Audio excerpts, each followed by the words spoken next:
mercredi 2 septembre 2015, exactement, 7h03. Bonjour et bon réveil. Merci d'être avec nous sur Télévision Futur Média. On se retrouve comme tous les matins. Nous sommes ensemble jusqu'à 11h. La première partie vous sera proposée par moi-même et mes camarades. Comme tous les matins, comme vous le savez, l'information se réveille très tôt sur Télévision Futur Média. On retrouve tout de suite la rédaction avec Fatou Kiné Deme qui est déjà en place. Bonjour Fatou Kiné. Bonjour Pape Cheikh. On te retrouve tout de suite pour le premier journal de ce mercredi 3 septembre. Juste après, on se retrouve. Tout à fait.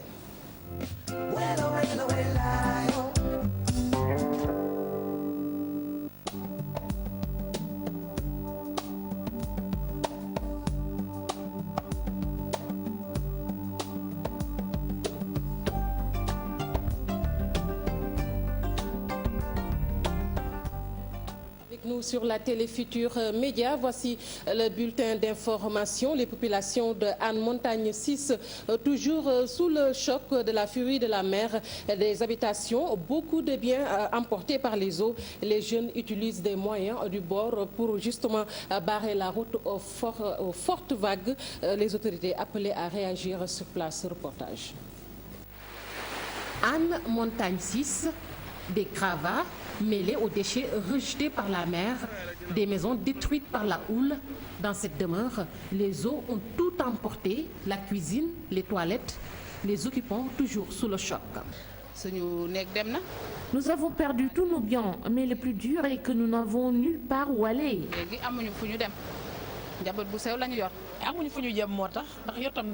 Ce n'est pas facile de trouver un toit en ce moment.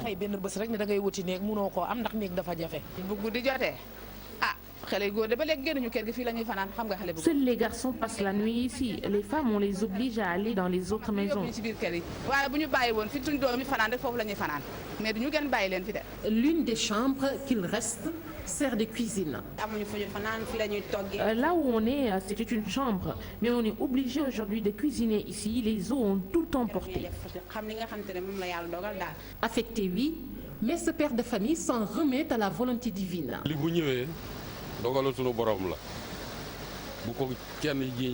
C'est la volonté divine. Les personnes doivent s'en remettre à Dieu. N'empêche, nous sollicitons de l'aide.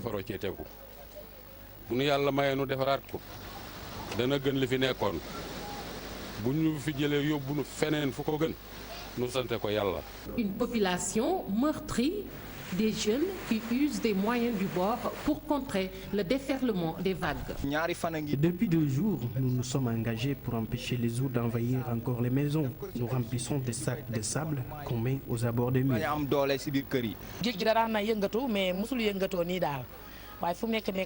Le canal que l'ONAS a implanté ici aggrave la situation.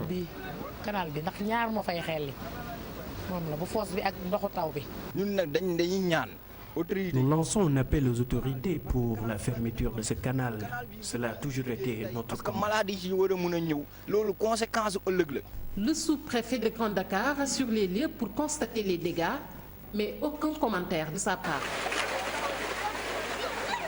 Autre lieu touché par la tempête, le quai de pêche de Hann. Là-bas, les pêcheurs prêtent une oreille attentive à la météo pour éviter les risques. Beaucoup de désagréments notés. Mareyeurs et vendeurs de poissons subissent aussi les conséquences. Des pêcheurs dans le désarroi, une mer toujours agitée. Au quai de pêche de Hann, le temps n'est pas encore favorable pour aller en mer. Rares sont les pêcheurs qui se rendent en mer. Il y a des pirogues endommagées. Notre moteur est tombé en panne. Heureusement que des pêcheurs nous ont aidés à regagner le quai. La furie de la mer a causé beaucoup de désagréments aux mareyeurs, vendeurs de poissons. Depuis 2 jours, la vente de poissons tourne au ralenti. Je suis resté 3 jours sans vendre un centime. La case où les mareyeurs se regroupaient s'est effondrée à cause de la houle.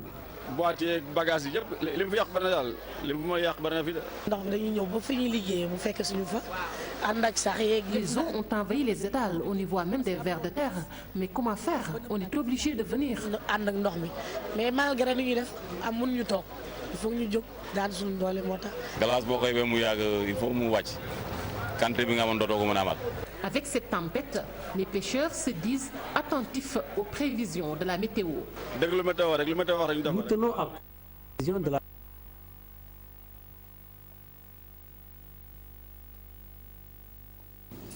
Voilà, nous nous excusons pour cet élément.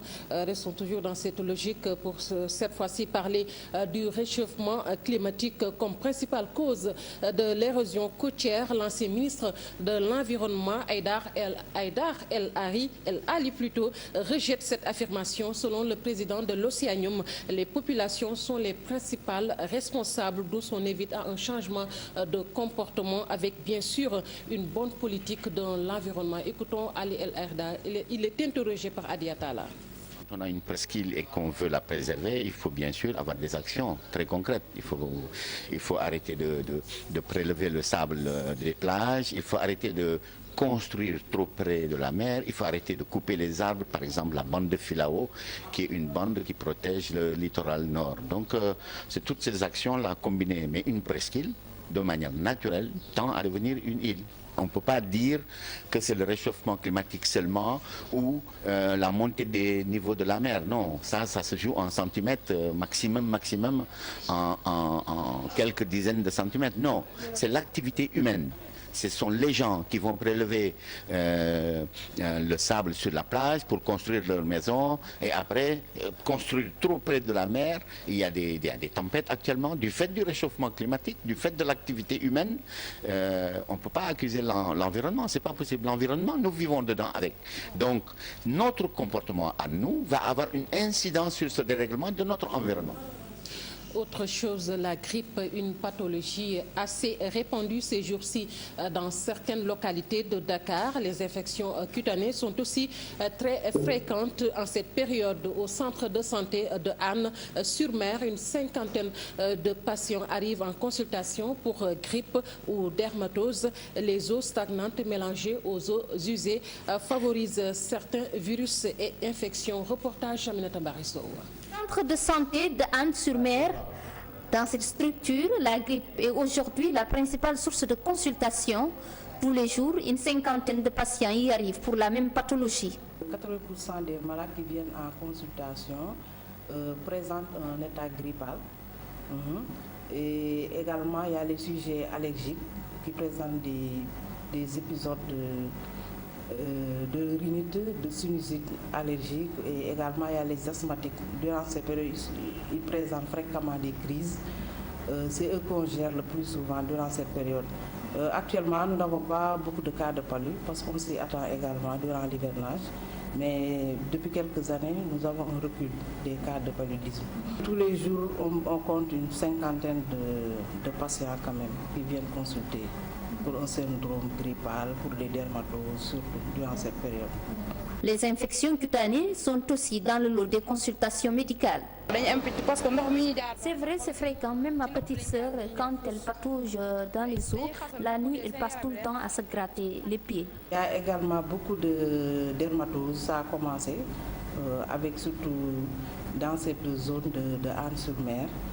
Il y a une pollution de la baie et ça favorise avec l'hivernage les dermatoses chez les enfants, surtout les pyodermites.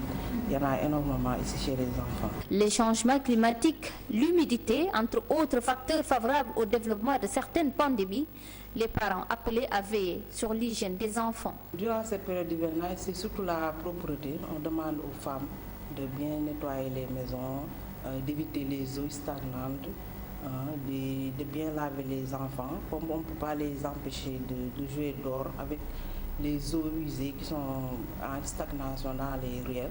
La saison des pluies, plusieurs quartiers de la capitale sénégalaise sous les eaux, un terreau fertile au développement de certaines maladies. Aminata Mbarisso, merci. Le groupe Futur Média souffle sa 13e bougie, 13 années de présence sur le paysage médiatique sénégalais. Occasion saisie par la direction générale du groupe pour féliciter tout le personnel de GFM. Toutefois, des mesures sont annoncées pour améliorer les conditions de travail de tous les agents et pour rester leader. Les nouveaux produits ont fini avec la phase test. La direction générale annonce par ailleurs le démarrage des différents programmes pour mieux servir le public. Ibou Diouf. Le moment est choisi pour remercier le public, encourager le personnel du groupe, sans oublier les annonceurs qui occupent une place de choix dans les activités de GFM. Le groupe Futur Média, à travers sa direction générale, est plus que jamais reconnaissant. Mes remerciements vont à l'endroit des téléspectateurs, des auditeurs, des lecteurs et des internautes pour leur fidélité renouvelée, mais aussi la marque de confiance que nous accordent les annonceurs. Car sans eux, je pense qu'aujourd'hui, nous ne serons pas à ce niveau. 13 années de présence sur le paysage médiatique sénégalais, le groupe Futur Média veut accroître sa position. Nous tentons d'innover avec Olé TFM, ITFM, mais aussi TFM Religion, mais l'arrivée aussi d'une radio jeune qui s'appelle JFM. Ces nouveaux produits vont nous permettre de nous focaliser dans la sous-région. Pour arriver à de telles réalisations, le volet social n'est pas à négliger. Pour le volet social, vous verrez des améliorations qui vont être faites par la direction générale. Il y en a plein qui ont déjà été consentis, faits pour améliorer les conditions de travail des employés. Mais nous n'allons pas nous arrêter en si bon chemin. Parce que pour nous, l'objectif, c'est que les employés de Futur Média soient fiers déjà d'appartenir à ce groupe, mais qu'ils se retrouvent aussi dans ce qu'ils font. Au-delà des perspectives, des projets, il s'agit de remobiliser tout le personnel pour mieux faire face aux mutations qui s'imposent dans le milieu des médias. Ebou Diouf, auditeurs, téléspectateurs, lecteurs et internautes apprécient le travail abattu par le groupe Futur Média. Cependant, ils souhaitent quelques rectificatifs pour bien sûr, quelques rectificatifs dans les grilles de programme de la RFM et de la TFM. Cher Tidiane Dione et Younous Diatta. Après une décennie d'existence dans le paysage médiatique sénégalais, le groupe Futur Média célèbre ses 13 ans en ce mois de septembre. Lecteurs, téléspectateurs, auditeurs et internautes jettent un regard sur le travail abattu par le groupe de presse. Un audiovisuel incontestablement parmi les plus grands de Dakar et de la sous-région. J'ai constaté que le groupe Futur Média prend des initiatives sur ces 3 supports de communication. Les professionnels, quand tu lis le journal, vraiment tu as envie quand même à chaque numéro, tu as envie de le lire quand même. Vraiment, je suis à l'écoute parce que je trouve que c'est une télé qui dit ce qui existe. Pour ces interlocuteurs, il y a des choses à améliorer pour le bon fonctionnement du dit groupe de presse. Une critique qu'on pourrait tout simplement adresser à Futur Média, mais nous pouvons dire qu'il faudrait désormais élargir en tout cas la concertation, les débats, mais toujours en tout cas dans un sens un peu plus vaste. Non, il n'y a pas de critique, sinon vous souhaitez d'aller un peu plus loin pour satisfaire un peu. Pour rappel, le groupe GFM est essentiellement composé de 4 supports de communication de masse, notamment la RFM, l'Observateur, la TFM et IGFM, en attendant le démarrage officiel de ces nouveaux produits. Merci, cher Tidiane Dione. Dans moins d'1 minute pour la version Wolof.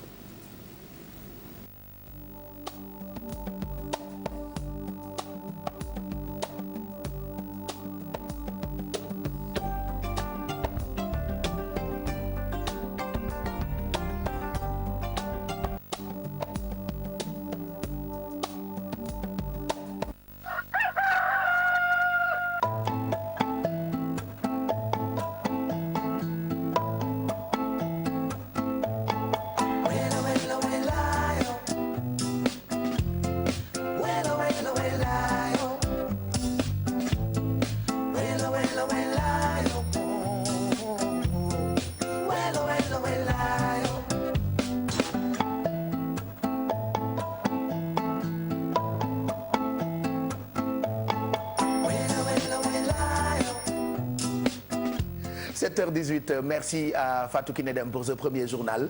On ne te retrouve pas dans moins d'1 minute, mais dans moins de 30 minutes, voilà, dans moins d'1 heure plutôt.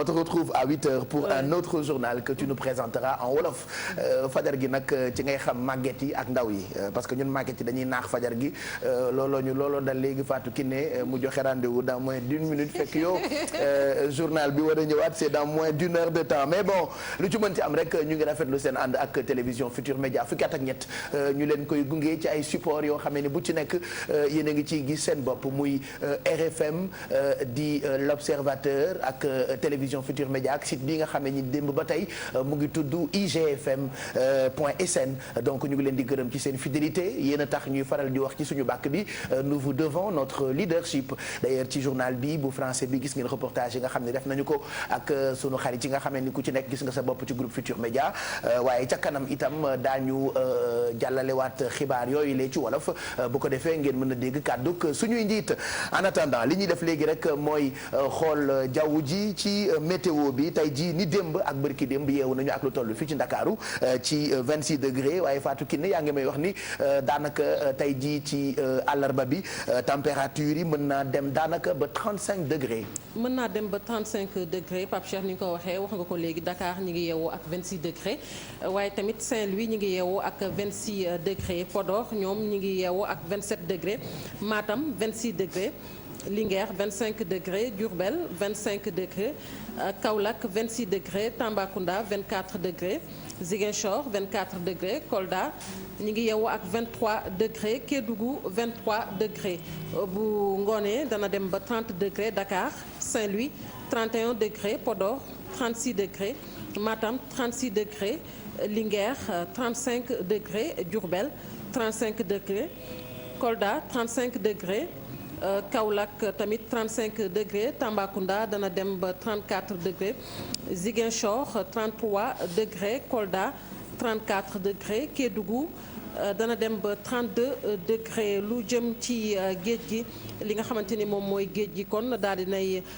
jóg ni ñu koy waxee rek marée basse def na ko bi 4 heures jotee ba tegal 45 minutes ba ca topp 17 heures lay doon bu tegalee ñaar fukki simili ak juróom waaye tamit géej gi dana gën a jóg ni ñu ko waxee rek bu 11 heures jotee ba tegal 20 minutes ba ca topp 23 heures 45 lay doon lu jëm nag ci wàllu napp gi tam wax nañu waxtu yi nga xamante ne ni moom moo gën ngir dem napp muy 4 heures du matin bi mu tegalee 10 minutes 6 heures 10 minutes bu ngoonee 16 heures bu tegalee 51 minutes ak 18 heures 51 minutes lii nag di jant bi jóg na ca 6 heures du matin bi mu tegalee juróom fukki simili ak juróom-ñett dana daal di so bu 19 heures jotee ba tegal ñaar fukki simili ak benn Pape Cheikh li moo nekkoon xibaaru jaww ji. et puis ñu ciy profité di masawaat suñu xarit yi nga xamante ni ñoo dëkkee ci boori kër yi ndoxu géej gi moom fan yi yëpp ngeen koy dégg li ci dooleeku nag dégg naa mooy ndoxu taw bi xam naa ni yooyu yëpp xeetu catastrophe naturelle la ak yenn ci ay jafe-jafe yoo xamee ni day faral di am daañu ci gëstuwaat ndax sànq rek Fatou Kiné wax naa ko jot nañ ci dégg ki nga xamee ni moo di Ali Aïdar moom itam ñu ràññee ko bu baax ci wàllu environnement am nay mbir yoo xamante ni wax na ko c'est-à-dire defe naa mbir yi dafa tasaaroo askan wi am nañ ci wàll mais njiit yi tamit am nañ ci wàll naka la ñuy toppatoowee environnement surtout ñu dëkk ci côté géej gi il faut ñu def ci ay gëstu bu ko defee ñu mën cee jëriñu jërëjëf Fatou Kiné ci xibaaru jaww ji ñu xëyandoo ak yéenekaay yi tey ji mercredi 2 septembre 2015 l'observateur la ñu koy ibbee l'observateur nag tey ji xëyee nag ki nga xam ne moo di Omar Sarr këyit ga mu xotti woon ca ba ñuy waajal seen marche ba mu nekkoon arrêté bu préfet l'observateur bind tey Omar Sarr indispose le palais. waaw ni nga ko waxee rek indispose le palais xam nga loolu nekk na loo xam ne Pape Cheikh lu ñu bari naqarlu la ndax ñu jox la ab arrêté nga taxaw ci digg askan bi public bi ñëpp di la xool nga xotti ko donc loolu nekk na image boo xamante ni soppuñu ko lool surtout bu ñu dee wax wàllu civisme. président pare na jeexal na ay vacances am ñu ngi koy gis ci une yéenekaay bi di Grand Place teg ci itam ci xëtu yéenekaay bi ñu ngi ci waxi remaniement ministériel ba am nay bopp yu ñu wane sax ci xëtu yéenekaay bi ni certainement ci remaniement boobule ñoom jot nañu leen a consulter ku ci mel ni général Babacar Gueye. waaw ku ci mel ni général Babacar Gueye ni ñu ko waxee rek njort nañu ni remaniement dina am parce que lii en général fu ñu ko gisee fu nekk rek ñaare gouvernement bi dina def remaniement. voilà direct direct info xëy ak ki nga xamante ni moo di président Macky Sall ci waajtaayu présidentielle yi di élection yooyu la nga xam ne démb rek ci Café Info ñu ngi ci indi ay commentaires waaye ab laaj sampu ci xëtu yéenekaay bi ne élection yooyu la 2017 la wala 2019. waaw kenn wóorul kenn xamul exactement. à quelle date se fier loolu la voilà c'est ça quoi parce que xam nga moom bi mu ñëwee dafa ne woon dafay réduire mandat bi 5 ans. te ay jegeñaaleem nee nañ bu mu ko réduire na ko bàyyi 7 ans yi mu nekkoon. donc élection yi daal Pape Cheikh pour wax dëgg date bi nii la. dana xaw a jafe. ba tey ci yéen a kaay yeeg seen i xët Zoom xëy tey ak ki nga xamee ni moo jiite église catholique di ki nga xamee ni moom la ñu tuddee souverain pontife. xam nga fi mu tollu tembe ñu ngi ci seen xaw ma nan laa ko ñu ngi ci seen aj ñoom donc yéenekaay bi xëy tey ak problématique u avortement ak kàddu yi nga xamante ni pape bi wax na ko. waaw muy François Premier xam nga avortement moom dafa nekk loo xamante ne daanaka religion yi ku ci nekk rek am na noo jàppee avortement ndax avortement dañu jàpp ni am na anam yu ñu ko war a nangoo waaye tamit am na ay anam yoo xamante ne waruñu nangu li nga xamante ni moom mooy avortement. voilà yéenekaay bi xam ni daal ci dañ ko war a jaarale ci yoon. mu ngi ñu xamal sax ni pape bi nee na seen waaraatekat yooyu nañu baal ñi ñu tuddee prêcheur mooy defkatu bàkkaar yi loolee moo nekk ci xëtu yéenekaay boobu noonu di zoom ñoom dañuy zoom ci actualité bi témoin xëy tey ak pétrole beeg ni mu wàññeekoo ca kaw waaye fii ba tey ñu ngi ngàcc lu toll ci 45 milliards alors baril bi dégg naa wàcc na ba $40 loolu yéenekaay bi di témoin moo ñu ko xamal ci xëtam bu njëkk. wàcc na waaye est-ce que wàcc na fii Pape Cheikh. waaw looloo jaaxal ñëpp de ma ngay seer ba tey de en tout cas ab gëstu la boo xamee ni témoin def na ko tey jii ci àllarba bi populaire moom nee na Sénégal mu ngi testé benn vaccin boo xamee ni dafay xeex Ebola. waaw un vaccin anti Ebola. voilà vaccin boobu xam nga am na ay dëkk yu ko njëkk a expérimenté. bokk na ci États-Unis bokk na ci ñu ko expérimenté Japon bokk na ci ñu ko expérimenté donc tamit dañu bëgg tamit yeneen pays yi ñu expérimenté ko parce que nekkagul vaccin boo xam ne disponible na lool. mais phase essai la ñu nekk fi mu nekk nii. mu ngoog loolee mën ngeen ko fekk ci xëtu yéenekaay boobule quotidien xëy tey ak projet bi ñu tuddee autoroute Ila Touba yenn ci ay indemnisation la xëy waxtaane tey autoroute de frustration noonu la ko tuddee ci xëtu yéenekaay bi. waaw ndax autoroute boobu xam nga buñ ne taxaw na bu waree taxaw am na ñoo xam ne faaw danañ leen jëlee ci seen dëkkuwaay yooyu. donc lu ci bari daal jàpp nañ ni même bu ñu ko matali itam dana jur coow ca kanam. beneen projet ngi bëri koppar lool fan yëpp ñu koy waxtaane ci yéenekaay yi muy coowal aéroport bu Diass aéroport j'allais dire Léopold mais Blaise Diagne libération loolu la xëyee tey ak ñi nga xamante ni ñoom la ñu ko dénk Panama City là où tout a été fomenté. voilà waaw Pape Cheikh ni ñu ko waxee rek yaakaar naa aéroport boobu moom bari na coow lool. bari na coow fan yii de yeggagul waaye coow li bari na ndax koppar yi ñu ciy tudd yëpp bu fekkente ne yi ñuy wax yëpp mi ngi ci biir. ak yi ne war nañ ko ci defaat. aéroport bi moom nañ jàpp ni bu paree. man de damay ragal cat topp ko sax balaa roppalaan di fa naan. en tout cas li jot a dugg moom bari na. li jot a dugg moom bari na ñu bëgg si dolli encore leneen. ah oui donc xam naa aéroport bu mucc ayib lay doon. voilà donc loolu mu ngi ci yéenekaay boobule Walfadjri xëy Cheikh waxtaan ak ki nga xamante ni moo di Moubarak Lo alors moom nag moo fi nekkoon directeur de cabinet adjoint bu président de la République ay kàddoom la yéenekaay bi di Walfadjri def ci xëtam il y a eu de ces scènes au palais. loolee la wax ak 3 points de suspension yan xeetu seen xamuñu à lire peut-être dans le journal.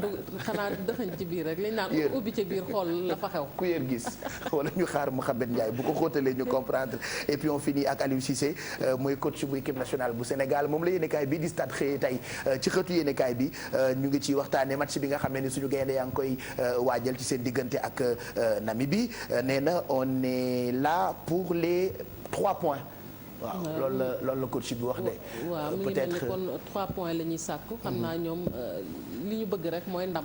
voilà donc nee na sunu gaynde yi ñu ngi toll ci 16 fi mu toll tembe entraîné nañu démb ca dëkk bu ñu naan Windhoek et puis am na yeneen mbir yoo xamante ni mën ngeen ko gis ci yéenekaay bi d'ailleurs sax ci kanam dinañ waxtaane tàggat yaram ak Mamadou Ndiaye ni ñu koy defee àllarba bu jot ci yeewu leen bi Fatou Kiné ñu ngi lay gërëm bu baax ñu bàyyi la rek nga daw àggal liggéey bi ndax fii léegi ay minutes da ngay dellu si ci li nga xamee ni moo di ñaareelu jotaayu xibaaru suba gi ci wolof lay doon ci télévision Futur Média. En attendant, nous retrouvons la rédaction du quotidien L'Observateur pour le menu de ce 2 septembre 2015. Une présentation assurée tout de suite par Ibrahima Diakhabi.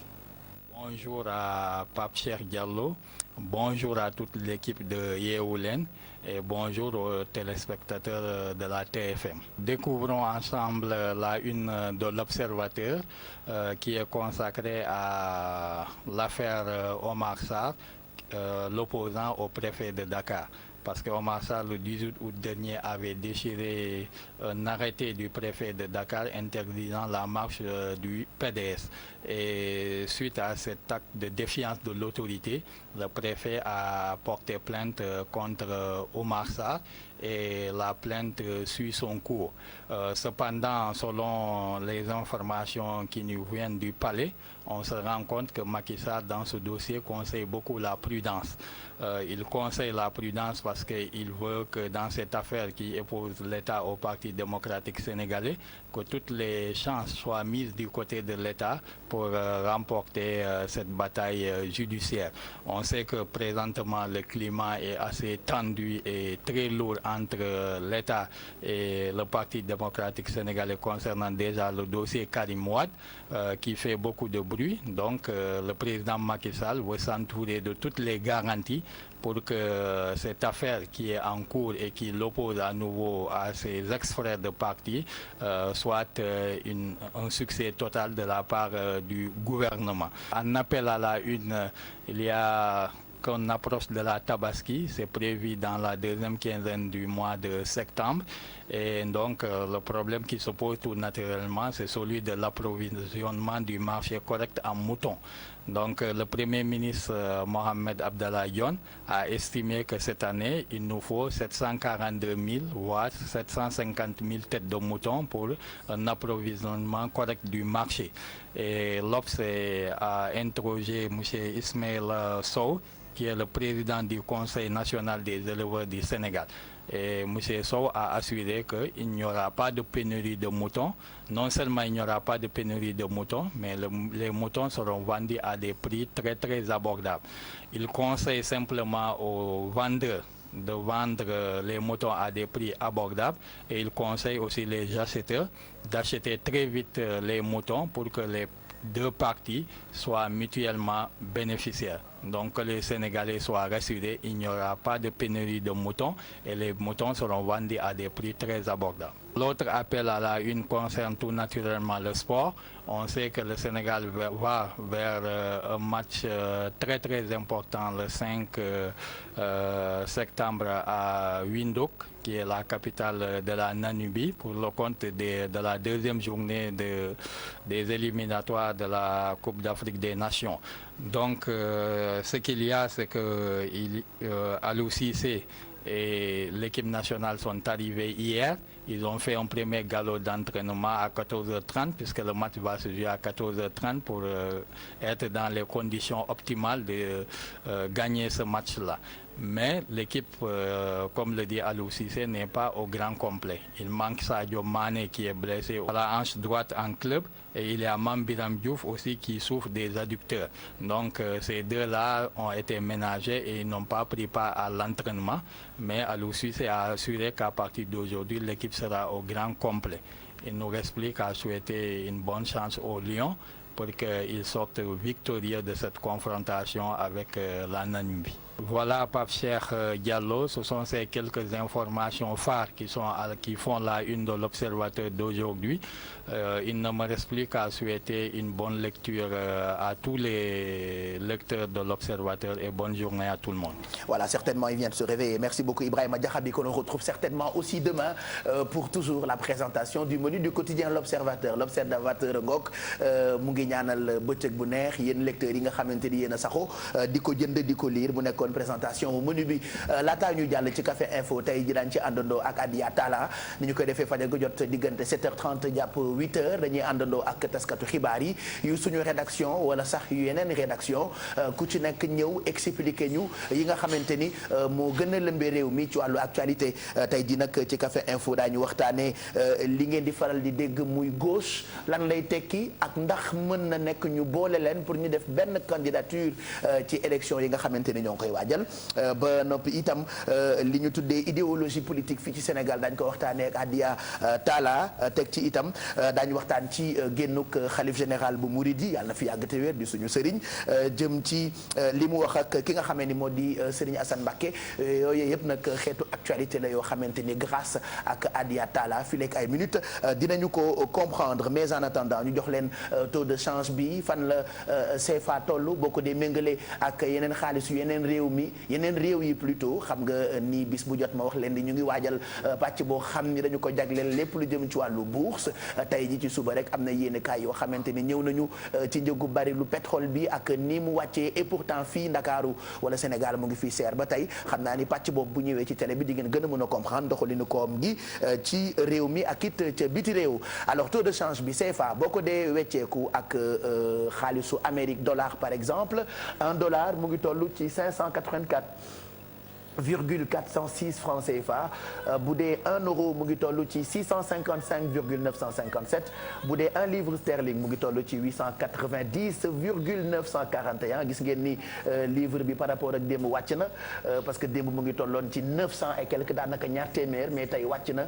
ci ay centimes ndax mu ngi toll ci 890,441 waaye ba tey xaalis baa ngi riis te seen dërëm la ñoom waa boori Angleterre ak ñoom seen bu dee xaalisu Chine tey yéeg na tuuti ndax bu dee un yuan chinois mu ngi toll ci 91,5923 francs CFA loolee la xaalis bi boo ko dee wecceeku ak CFA di toll ci waxtu wi ñuy wax ak yéen ñu jàll ci waxtu julli yi ak waxtu meesi pour suñu mbokk chrétien yi bu dee waxtu julli yi moom la ñuy njëkkee ci ay waxtu subateel ni ngeen koy gisee mu ngi toll ci 5h46 bu dee tisbaar mu ngi toll ci 13h10 bu dee takkusaan mu ngi toll ci 16h25 timis mu ngi toll ci 19h27 gée mu ngi toll ci 20h30 subateel ñu ngi koy julli kon 5h46 tisbaar ñu ngi koy julli 1h10 pour que sama maam mën a comprendre boo ko nee 13h10 mën ta xam takkusaan boo ko nee 16h du xam mais 4h25 la ñu koy julli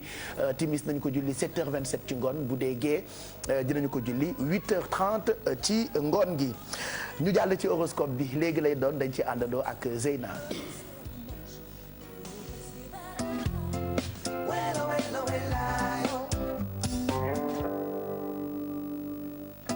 Allez horoscope comme tous les matins dañ ci àndandoo ak Zeyna tey itamit nga xëy ak signes yi comme d'habitude. comme d'habitude xëy ak seen yëpp Pape Cheikh di la nuyu tamit téléspectateurs yi ñuy seetaan tey nag ñu ngi mercredi 2 septembre 2015 ma tàmbalee horoscope bi ak ñi nga xamante ne mooy bélier yi ñu ngi leen di wax nag qu'ils sont de mauvaise humeur dès le matin tey jii moom ils sont en train de rechigner à la besogne et râler dès qu'on les sollicite waaye nag ñu ngi leen di wax ne nag di leen laaj surtout lu tax ñuy faire porter le chapeau aux autres nañu jël seen ay responsabilités bañ a sippi seen mer ci ñi si des. mu ngoog tonton Mac. Taureau yi fais gaffe alors parce qu'il est très bélier. selon ses dires. très bélier. Voilà. Et ne montrez pas Adia pour le moment hein, on n'a pas encore besoin de lui. Pape Cheikh mu continuer jàll ci taureau yi nee nañ leen tey jii kat seeni ay pensées dañu nekk di évader wu vers des sphères plus spirituelles alors nañu xalaat partager leen ensuite avec ceux qu'ils aiment et qui les aiment aussi. Super, c'est très clair pour les taureaux. Voilà.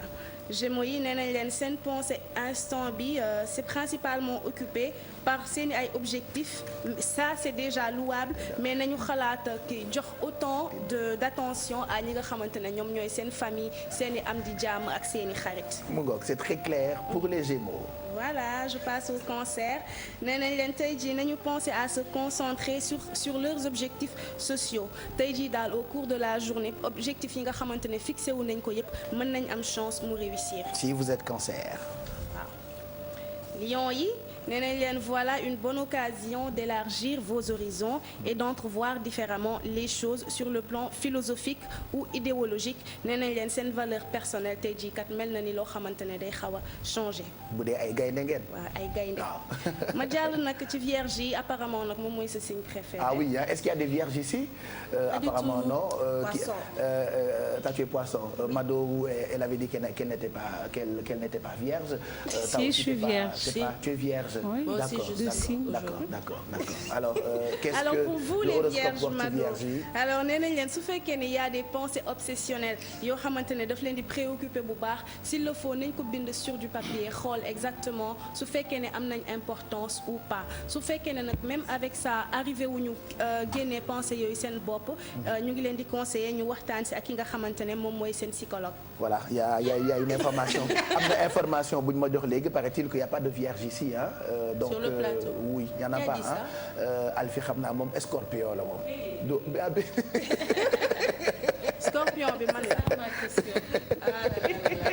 ak baaraam bu gàtt bi bélier Alfi may ñu jàmm. alors jàll ci balance yi nee nañ leen ils ont tendance aujourd'hui à s'isoler mais dafa mel ni nag ki nga xamante ne moom mooy seen partenaire du leen ci bàyyi dafay ñëw tout le temps vers ñoom bëgg waxtaan ak ñoom ñu ngi leen di conseiller kon nag ñu waxtaan bu baax ak moom comme ça ñooñu xam li nga xamante ne moom moo nekk seen biir bopp li ñuy xalaat instant bi. super donc c'est pour les balances ça. pour les balances et pour les scorpions nee nañ leen seeni ay xarit tey jii dinañ leen solliciter bu baax a baax et les projets ne manquent pas mais dafa mel ni tey jii kat ñoom seen pensée dañ ko diriger principalement vers seen partenaire wala seen créativité. super ça c'est pour les scorpions. pour les scorpions pour nous quoi. Ah, t'es scorpion. Bah oui, je suis scorpion. Voilà. Comme mon fils. Ben oui, on n'est pas censé le savoir aussi. Ah ouais? Ben ouais. Normalement, tu devrais le savoir, toi. Hein? Sagittaire, nag nee nañ leen l'inspiration est à vos côtés aujourd'hui surtout su fekkee ne ay artistes bàyyi leen lañ ñu mel ne ay américaine ñuy tànnaasante ni ay américaine. you know I'm not a scorpion. xam naa si ñoom xam naa anniversaire am et tout. te xamul sa bopp ay xanaa xamul kii dafa bëri jikko fajal ko jot ak ni muy xëy. tam xam naa ko Sagittaire yi Pape Cheikh ñu ngi leen di wax ne instant bi inspiration dafa nekk à leur côté tout particulièrement nag su fekkee ne ay artistes lañu nee nañ leen c'est le moment de montrer leur talent et leur savoir-faire. Ça c'est pour les Sagittaires. Les Sagittaires, oui. Je passe au Capricorne. Ouais. Le foyer et la famille sont au centre de leurs préoccupations, mais heureusement que ñoom ils ne se laissent pas envahir. ñu ngi xalaat déjà que suba mooy dàq et loolu c'est déjà quelque chose de bien. Voilà, noté pour les Capricornes. Verseau yi nee nañ leen cette période daal dafa nekk loo xamante ne période bu propice la aux affaires juteuses rondement menées, mais il faut impérativement que ñu mettre toutes les chances de leur côté, qu'ils se donnent les moyens de réussir. Voilà, achetez beaucoup de jus alors. Voilà. Alors fan laa yemoon sax Verseau yi voilà. ma pare ak poisson yi nee nañ leen seen partenaire wala seen ay collaborateurs tey jii dañu jël une place très importante ci seen vie alors nañu fexe daal tirer ci tout de même quelques rétributions et peut-être que tey jii dinañ recevoir un cadeau de la part de leur partenaire wala peut-être de leur collaborateur. Pharmacie pour toi.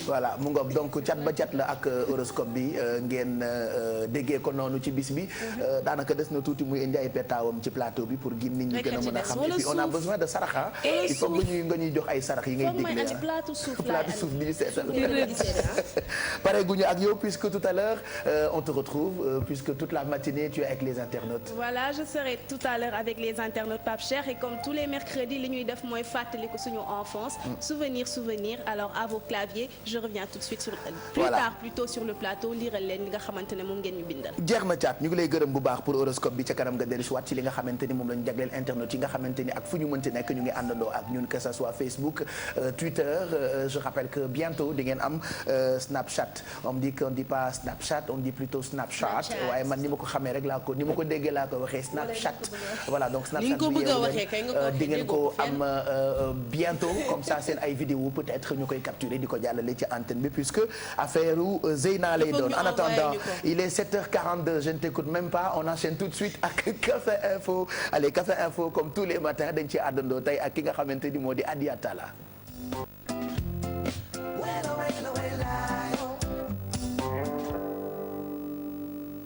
Adia ñu ngi lay nuyu gërëm la tey ci sa teewaay ci yeewu leen pour Café Info am nañu mbégte di recevoir borom xam-xam yi nga xamante ni yéen la ngeen nekk ci presse bi yenn saa yi ma fàttaliwaat ko mbokk yi ñu dégg ci journal ci rajo wala ci télé ay information ay xibaar sans que ñun askan wi ñu comprendre ko et grâce à vous bu ngeen ñëwee Café Info da ngeen ñu gën a expliquer actualité surtout comme je dis souvent sama classe ki nga xamante ni ñoo dàq commentaire ci grand place yi damay faral di dégg bu ñu dee joxe ay xibaar ci wàllu politique ñu ne ñii gauche la ñu bokk alors on parle toujours de la gauche en politique et pourtant sama classe gi xamuñu lan mooy gauche est-ce que mën nga ñu expliquer ci politique ñan la ñu tuddee parti gauche par exemple.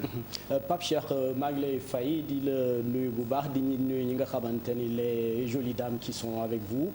Donc li ma la wax tamit li ma mën a wax tamit mooy que dama nekkoon congé dama doon seen rek studio bi mais xaw ma woon ni la bëree caaj quoi. ah tu as vu toutes les félicitations ci décor bi ak ñi nga xamante ni ñoom ñoo ko coaché. mais man yow xam nga ni yow yaa bëri caaj ci journaliste. non pas ça quand même c'est un soin que j'ai toujours eu. voilà lii moom c'est pas une information c'est une lapalissade. voilà merci. Donc en répondant à la question phrase c'est une lapalissade de le dire. ouais c'est ça donc par rapport ak question bi nga wax ci gauche bi. mooy ñi ñuy tuddee gauche.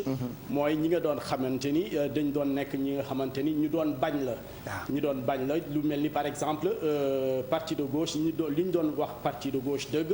bokk na ci ki nga xamante ni mooy LDMPT bokk na ci ki nga xamante ni mooy PIT bokk na ci ki nga xamante ni mooy ànd jëf. bokk na ci ki nga xamante ni mooy RND wala RTAS bu Momar Samb.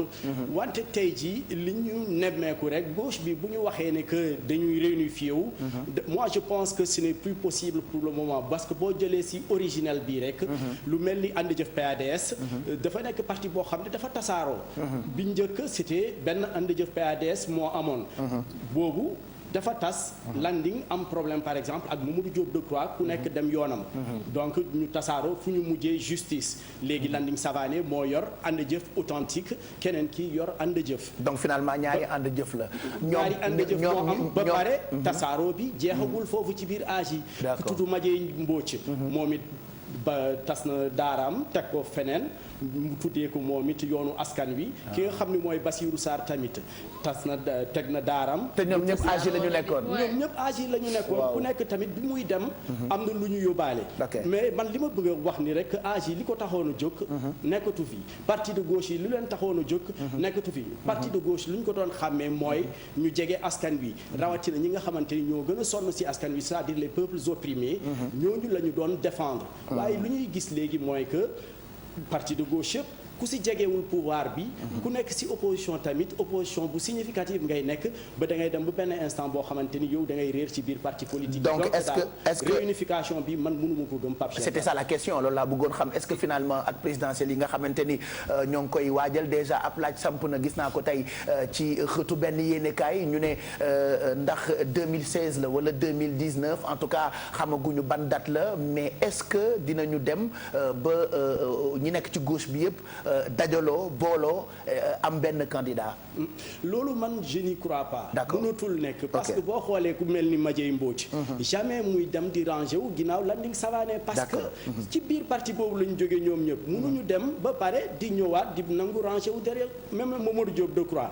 même chose Mamadou Diop Decroix mënul dem feneen lu dul fi nga xamante ni mooy opposition bi. ki mel ni Bassirou Sarr même chose si Landing la bootu woon léegi dem na yoonam.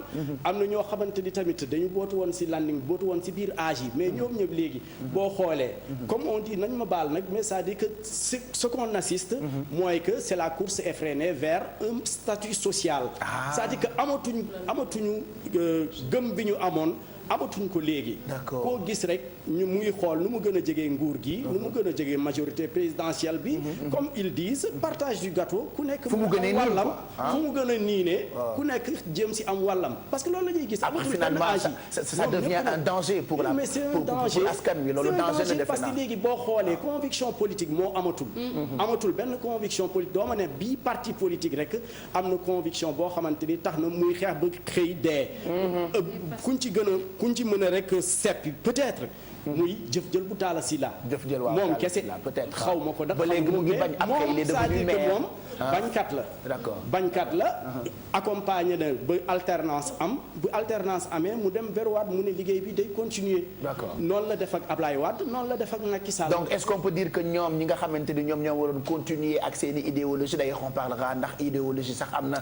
ba tey ci politique bu Sénégal loolu itam faaw ñu waxtaanee ko donc finalement est-ce que du comp yi rek a leen intéressé. non en tout cas par rapport à ce qu'on voit nekkal fi sa bopp en fait parce que Sénégal mënoo vraiment wax ni tey courant bi ñii gauche la ñu nekkee ñii droite man en tout cas mënuma ko seetlu. amul non c'est que dafa moo tax même askan wi mënuñoo comprendre sax lan mooy parti de gauche ou pas. c'est clair les gens ne comprennent même pas amatul parce que boo xoolee loolu si dëkku tubaab yi wala vraie démocratie yi parce que lu ñuy gis ci politique en Afrique li ñuy gis fii ci Sénégal même ci biir Afrique bi Sénégal rek la am transhumance fii la am ku nekk lu muy xool rek mooy nan laa mën a amee oto bu baax mais nag ma wax la nag ba léegi de am na ñoo xamante ni nag c'est vraiment des hommes vertueux ñoo xamante ni ñii dañu gëm mais nag ñooñu ay mag lañu donc kenn gëmatu leen ñoom mais nag ba léegi ñoom ñoo ngi des ci seeni ngor ba léegi ñoo ngi véhiculer li ñu doon véhiculer ba tey Pape Cheikh Diallo laaj bi ñëw léegi mooy idéologie gëm-gëm gi ñu xamee woon parti politique yi ak intellectuels yi fi nekkoon charismatique ba noppi am ay valeurs yoo xamante ni dafa nekkoon ci ñoom ba nit ñu deewee wala ba nit ñi màggee ni nekk fi ba tey est-ce que idéologie existe na ci parti politique yi fii ci Sénégal kon finalement Adia. idéologie amul. d'accord idéologie amul ku nekk intérêt am rek lay gérer. d'accord boo xoolee par exemple on peut dire par exemple les socialistes. ay socialistes lañu. libéraux yi les démocrates le PDS. c'est des libéraux.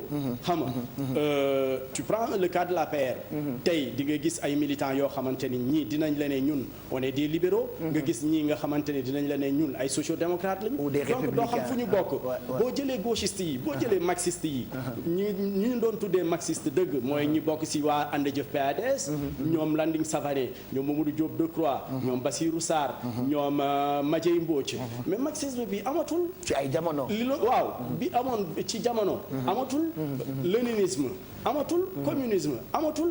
tey jii ma wax la Karl Marx bu fi yeew woon wala Lénine yeew. dina gis ñoom ñëpp parce que li taxoon a jóg parti politique yooyu. moo fi amatul. donc je pense que tollu nañu instant bi nga xamante ni ñoom. war nañ delloo ci seeni xel homme politique yi. et puis aussi ñu gën a soxal li nga xamante ni mooy formation politique. parce que boo xoolee. formation politique amatul ci benn parti. parce que man je me rappelle j'étais tout jeune. bi ma nekkee CM1 laa doon militer ci parti gauche. mais dañu doon former. mais fi ñu toll nii léegi formation amatul les jeunes des partis politiques là koo ci gis lu ñuy def. saagante. xastante amul benn débat politique. sànnante xeer xastante. et on voit même des jeunes politiciens. yu xeex ci ay plateau télé. tendance waxante lu ñaaw c'est ce que disait barki démb professeur Songué ne finalement bu ñu demee ba ñu jiite ñoom ci seen bopp ñoom ñi ñu war a jiite ëllëg wala ñuy politique pour place ca kaw. di waxante lu ñaaw après finalement société bi ci fu ñaaw lay mujjee ak askan wi parce que c'est à l'image de yenn ci ay njiit yoo xamante ni ñoom la ñuy gis et c'est dommage. c'est dommage parce que boo xoolee idéologie bu amoon tey. Landing Savané Mamadou Diop Decroix dala mënu leen tasaaro ñoom ñaar ku nekk dem sa yoon. loolu mënul nekk boo gëmee rek nga xam ni maa yow ñoo bokk gis-gis ñoo bokk gëm-gëm. fi ñu jëm benn la. amul loo xam ne rek mën na tax ba ñu tasaaroo. ku nekk di wuti di jéem a ber sa daar ci sa côté. boo xoolee Bassirou Sarr c'est ce qu'il a fait. dafa xam ni parti bi dematul moom it dem na yoonam. boo jëlee Madiaye Mbodj c'est ce qu'il a fait ànd ak am ñu àndal. am ñoo xam ne tamit am na ñoo xam ne boo leen waxoon ni que ñii dinañ jóge AJ/PADS. doo ko gëm mais nag loolu la ñu assisté. ma wax la loolu nag lan moo ko gën a accentuer mooy que nguur gu ñëw rek day jéem a tas gauche day jéem a tas politique c'est une stratégie de Senghor nag ba tey jii ça se passe comme ça avec Senghor Majmoud Diop c'était le parti le plus fort parti de gauche bi ñu doon tax a wax Majmoud Diop la woon après Majmoud jéem na def nu mu munte demee jéem na tas parti bii di PAI ku nekk PLP Mbaye Niang dem yoonam RND dem yoonam Cheikh Anta Diop dem yoonam donc ñu bëri dem seen yoon ku nekk berdaaram PIT ci la juddu ñoom Amath Dansokho dem seen yoon dem seen ku nekk ber parti am créé benn parti politique tuddee ko parti de gauche mais je veux dire que man maa ngi yow Pape Cheikh ñoo bokk même direction su fekkente ni ñun gis nañ ni que ñoo bokk même direction je pense que ñun ñoo war a am benn objectif donc ñu jéem a xool ci objectif bi teer li nga xamante ni mooy suñu égoïsme teer suñu querelle donc ñu xool rek yu yóbbu parti bi ci kanam Pape Cheikh. Voilà je pense que c'est très clair jëm ci réunification parti de gauche yi ak loolee ñu tuddee idéologie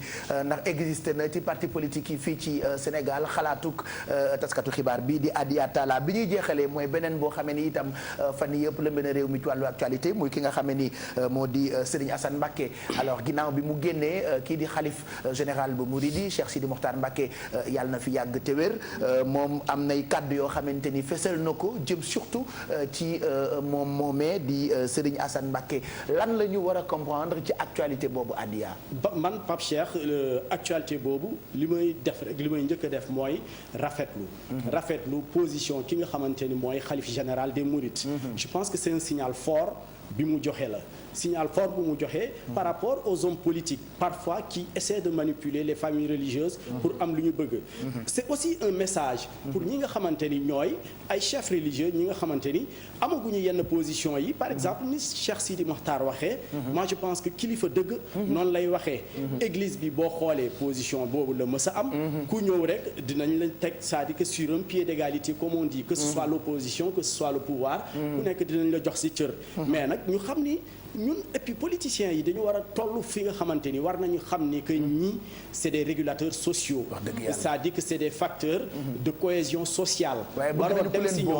waroo dem si ñoom di leen wax waxu caaxaan waxu politique waroo ko fa wax parce que ñii njaaxaanaay la ñuy tëddee askan wi lañ fi nekkee jafe-jafe askan wi lañ fi nekkee et puis ñu xam ni aussi dañu soxla retraite spirituelle.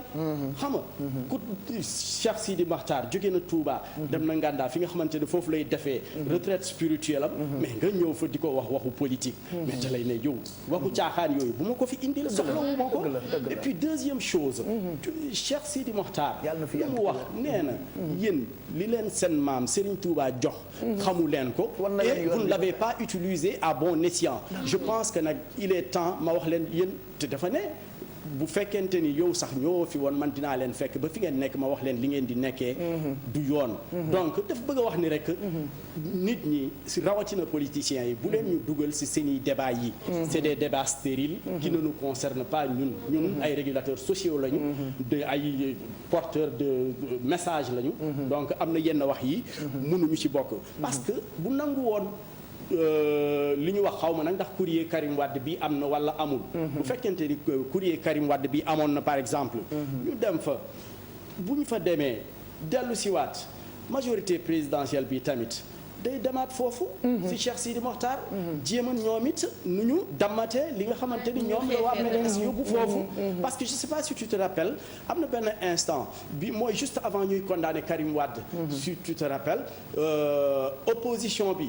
demoon nañu foofu di sensibiliser xalif général des mourides bi wax ko ni que way ñii dañu bëgg a tëj Karim patati patata après nguur gi tamit ñoom it ñu dem fa si tu te rappelles ñoom Mimi Touré demoon nañ fa procureur spécial de la CREI yi moom ci boppam demoon na fa expliquer lan moo waral condamnation Karim Wade ak yëpp bi par exemple su fekkente ni courrier Karim Wade bi eggoon na si Cheikh Sidi Mokhtar Mbacké du xalif général des mourides bu yeggoon foofu mais nguur gi fi nekk tamit majorité présidentielle bi ñoom it dañuy ne il faut ñu dem ñëw nit xool lan lañ fa yóbbu est-ce que nekkuñu fa di ñu jéebaane donc je pense que ñii dañ leen war a dissocier comme on dit qu'on dissocie le spirituel du temporel moo tax xalif bi il a bien fait de wax leen li mu leen wax et c'est un signal très fort c'est un message très fort aussi à l'endroit de certains chefs religieux nañu wax ñu xam ni que politiciens yi mënuñu régler problème sénégalais yi mënuñu régler problème citoyen sénégalais yi ñu gëm seeni bopp tamit même booy politique na fekk conviction moo la si dugal mais du alal du am du kii neex na ma rek wala kii dugal na ma si kaar jox na ma xaalis naa dem remplir stade wala remplir benn nu mu tuddati permanence de parti Pape Cheikh. voilà heureusement ba askan wi léegi ràññee nañu kenn dafatul ndax xam nga buñ la yàggee téye boo yàggee ci ay loxo yu ñu la téyee da nga koy xam donc ñun ñu ngi gën di yeewu par rapport ak politique yooyu la nga xam ne ni fajar gu jot ñoom la ñuy gën di waxtaane ci réew mi ci rajo yi ci télé yi ci yéenekaay yi waaye grâce à vous dañuy gën di comprendre actualité bi. Il y a une autre question pour finir tu trouves aussi normal on voit les mêmes têtes dans les débats politiques à la télé à la radio on voit les mêmes gens on entend les mêmes personnes tous les jours et boobu ba tey y a pas de solution vous qui organisez ces débats là yéen journalistes yi c'est pas de votre faute on veut voir d'autres gens aussi ah mënu leen changer façon bi jël d'autres gens parce que ñeneen ñi am nañ avis aussi bu ñu Pape Cheikh gis nga loolu là c'est une question boo xamante ni je reste convaincu que askan wi yëpp ñu ngi koy on voit les mêmes gens c'est une question qui est très intéressante c'est une question qui est très intéressante lu ñuy faral di waxtaanee tamit biir rédaction en tout cas ñun man par exemple je prends mon cas man gaa moom xam naa ni su ma waree jël ay analyste politique wala ma war a jël politicien du ma jël ñi nga xamante ni dañ fiy faral di nekk tout le temps moi je préfère ñu dem seeti am na ñoo xam ne ils sont dans l'ombre dañu nëbbatu te mais nag xam-xam fees dell ak xam-xam loo leen posé si question lu jëm si actualité politique wala si actualité économique am nañu xam-xam bi nga xamante ni mënu leen tax ñu mën a répondre donc je pense que les gens aussi il faut qu'ils tendent vers ça il faut qu'ils tendent vers ça c'est-à-dire que boo à force de prendre les mêmes gens da ngay dem ba benn instant xam nga lu ñu lay tontu boo leen poser question rek da ngay xam lu ñu leen tontu donc moi je préfère toujours me découvrir beneen idée me découvrir beneen tête que moo ma gënal may dem di jëlaat toujours les mêmes personnes après redondance lay doon répétition lay doon donc amul dara lu ñu lay jàngal bu bees donc c'est ça moi je pense qu'il faut que les journalistes aussi tendent vers ça parce que am na ñoo xam ne ils sont dans l'ombre boo demee université il y a des professeurs qui sont là-bas kenn musu leen gis télé et je suis sûr et certain qu'ils ont des connaissances yoo xamante ni mais je te dis lu bëri si politiciens yi ngay jël fii wala yu kii lu ñu la wax rek le sénégalais lambda bi ngay romb ci mbedd mi mën na la ko wax c'est-à-dire que c'est le commun c'est-à-dire que ñun ñëpp nuroo xalaat donc à force de les prendre chaque jour nga leen di jël donc finalement gisuma dara lu ñu lay jàngal en tout cas ñu ngi lay gërëm bu baax Adia Talla ci kaddu yooyu nga xamee ni indi nga ko tey jii ci Café Info pour ñu gën a mën a comprendre yenn ci ay xibaar yoo xamee ni lëmbe na réew mi waaye tey comprendre nañu bu baax li jëm ci wàllu gauche booloo gi ngir nekk benn candidat am benn candidature wax nañu itam ndax idéologie politique existé na ci parti politique yi fii ci Sénégal def naa tontu bi itam war na leer ci bopp yi ñu waxtaane itam ay kadduk xalif général bu Mouride jëm ci politique yi bi nga xamee ni recevoir na kii di Serigne Assane Mbacké ñu mujjee ko ak yenn ci télé yeeg rajo yeeg yenn kaay yi ñoom surtout taskatu xibaar yi ñaare même bopp yi la ñuy invité on va voir d'autres gens dans les débats politiques je pense que loolu mën a dalal xelu sénégalais yi sinon ñu bàyyi la nga daw àggali liggéey bi ndax pareeguloo je rappelle que journaliste nga fii ci groupe Futur Média démb Futur Média célébré 13 ans om donc ba tey dégg naa yaa ngi ci anniversaire bi moo tax tey nga def sa costume Adia pour dagg gâteau bi quoi. anniversaire bi. maa ngi ci. mais maa ngi xaar baal bi tamit il faut ñu baal de. duñ ko bàyyi fenn ñu. merci Adia ñu ngi lay gërëm bu baax. je rappelle que ñu ngi gërëm bu baax rédaction bu télévision Futur Média ak it bu rajo bi mën ngeen amit ay xibaar ca kanam wala toute la journée ci suñu site internet bi di www.igfm.sn 8h pile mooy doog a jot dañuy àndaat ak rédaction bi bàyyi leen ak ki nga xamee ni moo di Fatou Kiné Deme ci xibaaru suba gi bu noppee ñu àggali suñu lu baax.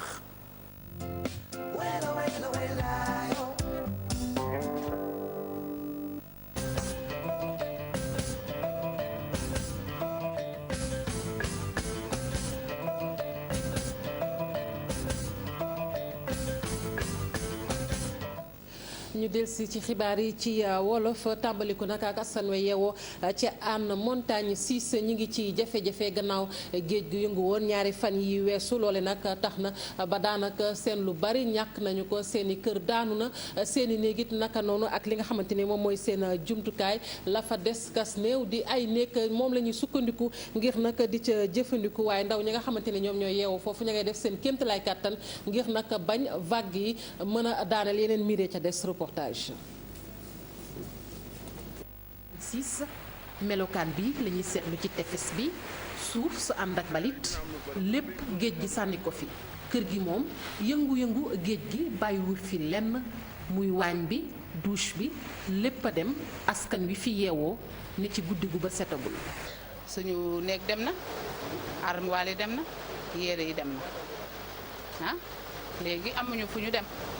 njaboot bu sew lañu yor. yow tam doo yor ay njaboot ba pare nga bëgg a xëy benn bés rek ne da ngay wuti néeg munoo koo am ndax néeg dafa jafe. bu guddi jotee ah xale yu góor de ba léegi génnuñu kër gi fii la ñuy fanaan xam nga xale bu góor ñun jigéen ñi nag bëgg nañ fee fanaan waaye dañu koy tere ñëw omat ñu yóbbu ñu ci biir kër yi waaye bu ñu bàyyi woon fi suñ doom yi fanaan rek foofu la ñuy fanaan mais duñu gën bàyyi leen fi de. néeg yi képp moo fi des benn bi sax dañu koo jël def ko waañ yi. amuñu fu ñu fanaan fi la ñuy toggee gis nga fi ñu teg ni sax risque la yaa ngi gis ñu moo ngi nii di waaj a xar amuñu lu ñuy def lu dul fekk fii ba keroog ñuy def xam li nga xamante ne moom la yàlla dogal daal. boroom kër gi nag jaaxle lool waaye taxul mu saalit benn yoon ndax lépp da koo delloo suñu borom. lii bu ñëwee dogalu suñu borom la bu ko kenn jiiñ kenn yàq goo gis nag ak defar rek defaroo cee tegu bu nu yàlla mayee nu defaraat ko dana gën li fi nekkoon bu ñu fi jëlee yóbbu nu feneen fu ko gën nu sante ko yàlla.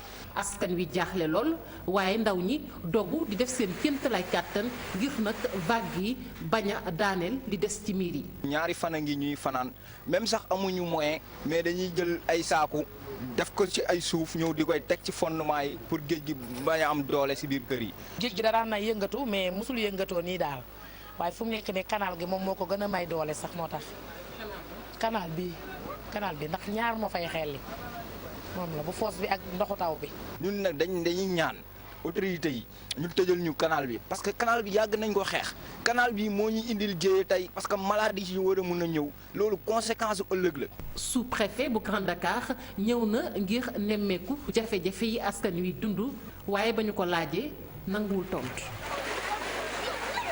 ñu demit ca quai de pêche bu Hann foofee nappkat yi tamit ñi ngi doon jànkonteel ay jafe-jafe yu tar ci géej ba géej gi yëngatoo waaye nag ña ngay bàyyi xel bu baax a baax la météo di wax ndax mën a moytu yenn jéey yi ca bu ñuy dem géej ñi di mareyeur yi ak jaaykatu jën it naka noonu ñoom it loru nañu ci mbir mi.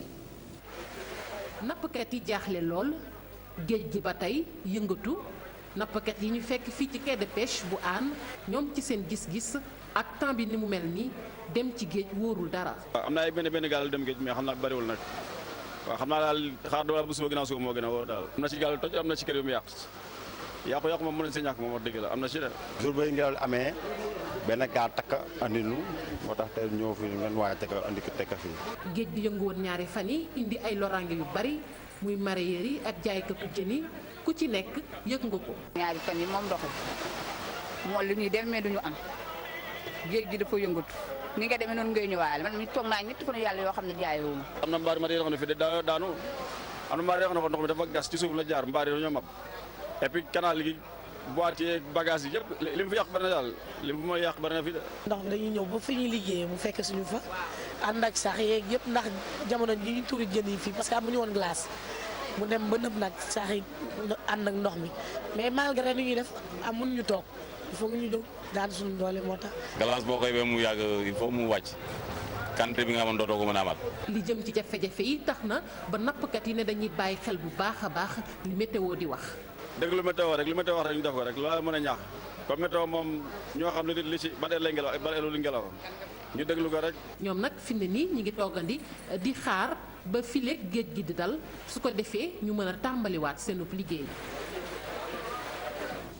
bari na lu ñuy wax coppiteek jaww ji moo waral géej gi di yëngu léeg-léeg loole nag ka fi nekkoon jëwriñ ji dénk kiw gi weddi na ko ba mu set wecc muy Aïdar El Ali nee na lu ni mel amul lu jiig njaak askan wi ñooy njaak ñoom ñoo war a soppi doxalin tey tamit dañoo war a tëral ab politique bu ñoŋ ci wàllu environnement ñu teewlu ay kàddoom ak Adiatala. C'est vrai fan yi dafa am sambarax bu mag tempête boole kooku waame donc géej gi dafa waame am ndox bu bëri ba pare tamit am benn tempête bu fi jaar moo toj kër yi moo suuxal gaal yi moo indi yàq bu bëri fii ñu toll nag di wax mbirum réchauffement climatique nga xam ne àddina bi yëpp ñu ngi toog di xalaat naan àll baa ngi dee nit yaa ngi gor rek kenn taxawu ci géej gi tamit mi ngi yéeg parce que réchauffement climatique bi tax na géej gi am niveau bu gën a yokku donc loolu yëpp ñul la maanaam ñul mooy kan mooy nit yi askan bi ñul ñooy yàq ñul ñooy defar donc bu fekkee ni suñu comportement ak suñu xam-xam may nañu gis-gis pour ñu xam fu ñu jëm il faut que ñul ñu décider maanaam ci biir suñu comportement ni fii ñu jëm dañ ko war a defar mu baax. ñu wax ci leneen ak jàngoro ji ñu duppee grippe bari na lu nu koy seetlu jamono yi ci Ndakaaru gannaaw loolee tamit jàngoro yi lu ci mel ni sëkkat tamit dinañ koy faral di gis fële ca centre de santé bu Hann sur Mer foofee jàpp nañu ni ña fay ñëw ci ay consultation bis bu ne juróom fukki ci wàllu grippe la ñu koy seetlu ak i tamit feebaru der loolee yépp ñu jàpp ni ndox mu salte mi moom moo ko waral Aminata Mbaye Sow Thierno Laurent Mendy. fii ci centre de santé bu Hann sur Mer ñi jàmbat wàllu grippe bëri nañu luñ leen di nemmeeku fii bés bu ne lu ëpp fanweeri nit daañu ñëw li ñuy jàmbat benn la.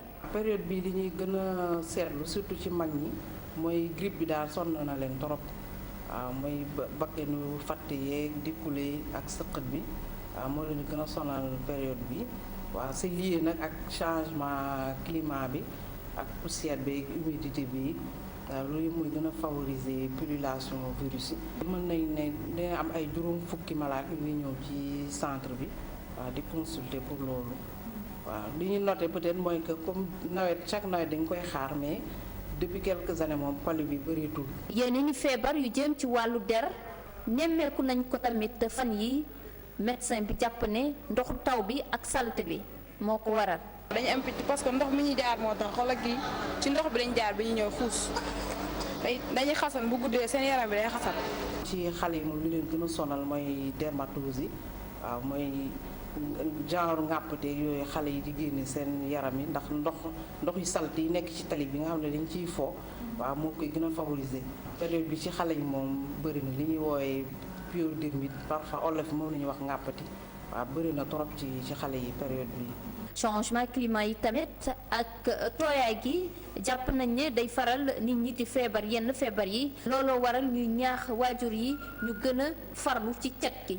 li ñuy wax yaay rek mooy xale yi ñu leen di sang waaw def attention ci seen hygiène leen sang ba ñu set même saabu ordinaire bi nii rek baax na trop ci set ci xale yi mën na leen ko di sangi suba ak ngoon waaw parce que comme doo leen mën a tere ñu génn fooy bu ñu ñëwee daal fexeel suba ak ngoon daa nga sang leen ba ñu set di leen changer régulièrement seen yëre yi. taw gi nag bu tàmbalee fii ci Ndakaaru Njaay quartier yu ci bëri ci ndox mi la ñuy nekk te ndox moomulee souvent dañ ciy faral di ubbi seen égout su ko defee ndox mu salte mi di ci rax loolu war a ñuy gis feebar yu bëri di ci juddu. Aminata Mbaré Sow groupe Futur Média màggal na fukki atam ak ñett ci biir paysage médiatique bu Sénégal direction générale bi di rafetlu liggéeyu personnel bi naka noonu it daañu jël ay matuwaay la ñu wax ngir liggéeykat yi mën a nekk ci anam yu mucc ayib. lu jëm nag ci produit yu yees yi phase test bi noppi nañu ci waaye dinañ amal tamit li nga xamante ne rek moom mooy ay programme yu yees su ko defee askan wi gën cee gis seen bopp dañ ci ànd ak Ibou Diouf Younous Diatta. gannaaw fukki at ak ñett yu groupe Futur Média di teew ci wàllu tas xabaar fii ci Sénégal kilifa yi nekk ci bopp direction générale bi di profito ci bile anniversaire ngir delloo njukkal ñëpp ñi jàpp ci liggéey bi. jëfal mboolem liggéeykatu Futur Média direction générale bi ak même président groupe bi am nañ satisfaction totale ci liggéey bi ñuy def. xam nga tey Futur Média bu nekkee fi mu nekk tey place leader non seulement personnel de qualité bi ñu am na ci wàll waaye li ci ëpp mooy nit ñi nga xamante ne ñoom ñoo ñu wóolu. annonceurs yi tamit mënuma leen a fàtte. gannaaw liggéey bi groupe bi di def ci wàllu presse fii ci réew mi GFM ne dañuy gën a yokk farlu ngir seen teewaay gën a rafet. di ngeen gis ci fan yu néew daañu lancé ay chaîne télé yu bees ndax pare nañ phase test bi fu mu nekk nii jàpp date rek moo des pour mën a commencer mbir yi dina ci am ay contenu yu am solo ci Olé TFM ci ITFM ak TFM religion. ngir liggéey biile gën a mucc ayib nag faw liggéeykat yi nekk biir GFM tamit ñu mën a gis seen bopp ci li ñuy def. di yokk nekk ci volet social bi employé yi daañu gis.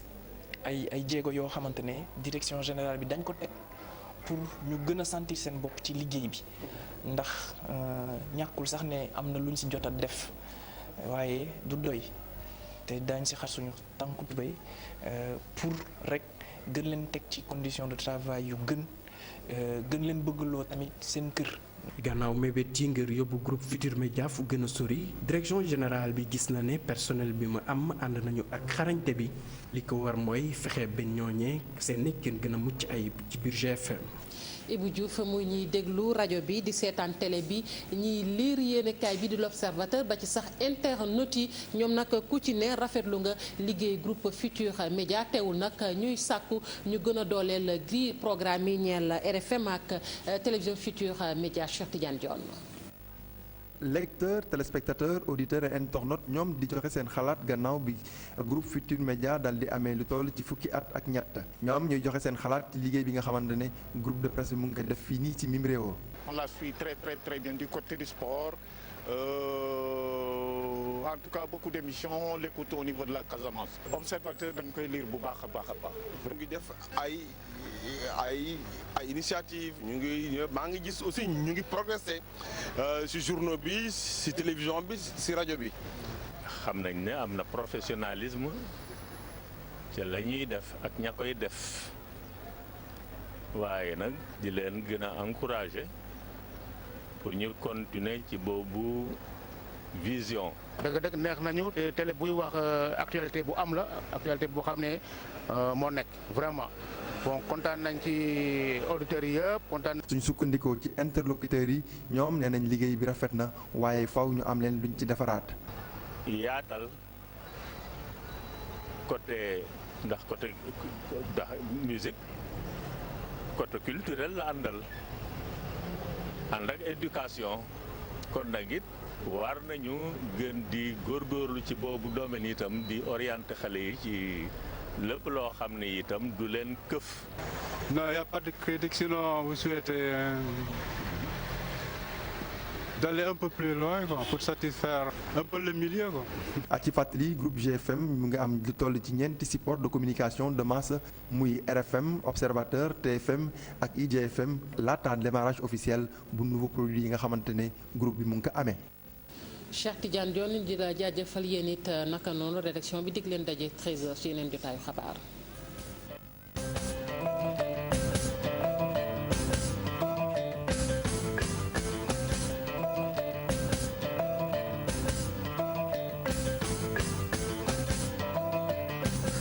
jërëjëf Fatou Kiné mu nekkoon jotaayu xibaaru suba gi ca kanam daañu àndaat ak yéen ci diggu bëccëg bi benn waxtu lay doon ak rédaction bu télévision Futur Média 8h14 bu fekkee yéen a ngi doog a xëy ñu ngi leen di nuyu gërëm leen ci ànd bi ak télévision Futur Média on vous souhaite un très bon mercredi jóg leen ñu defar bëccëg bi ndax ñun ñoo ci àndandoo ak yéen ak fu ngeen mënti nekk ca kanam ñu fàttaliwaat leen ni ak Mado daañu waxtaane bien-être surtout ñu jagleel ko ñi nga xamee ni ñoo ne ci aju Màkka ren gi démb waxtaane nañu seeni wér-gu-yaram ak seeni garab ak seeni xot ak xot-xotaan yu baax yooyu ñu war a yóbbu Makka pour seen wér-gu-yaram waaye am na itam yeneen i mbir yoo xamante ni Mado di nga ci ñëw ca kanam mu jëm surtout ci wàllu lekk bi. effectivement Pape Cheikh ginnaaw bi ma la nuyu mbokku téléspectateurs yi tey nag ci wàllu diététique bi xam naa ne ñu fas yéene waxtaane ndax ku xam màkk xam ne dafa metti ba tax na nit yi tamit war nañ xool bu baax naka nañu war a lekkee. bu ci kanamee ñu gën ko ficc. jeex na bu yaboo ngeen waajal ko yéen ñi nga xamante ni yéen a nekk ci waajtaay bi bu ko defee Mado mën leen cee gindi et puis ak Fama Thioune ni lundi ak mercredi bu jot dañuy waxtaane dëkkuwaay kër geek yu baax yi nga xamante ni war nañu ko am barki Dembo Ndiaye waxtaane nañu ñenn ñi dëkk ci bërëb yi nga xamee ni dafa fees dell ak mbalit fu ci mel ni Mbëbës waaye tey nag dañuy dugg ci biir kër yi surtout néeg yi waxtaane décoration. waaw incha allah ci loolu lañu fas yéene indi tey wàllum décoration naka ngay mën a décorer sa kër ba mu rafet. nga mën fa am bien-être. jeex na kon ci kanam lay doon ak Fama Thioune et puis Bijou Sy comme tous les matins grâce à elle on fait le tour du monde tey tamit dinañ demaat ci mbokku tubaabam yooyu nga xam ni seeni mbir itam intéressé nañu bëri ñu nekk ci réew mi ñoom Kaani West ak ñoom seen.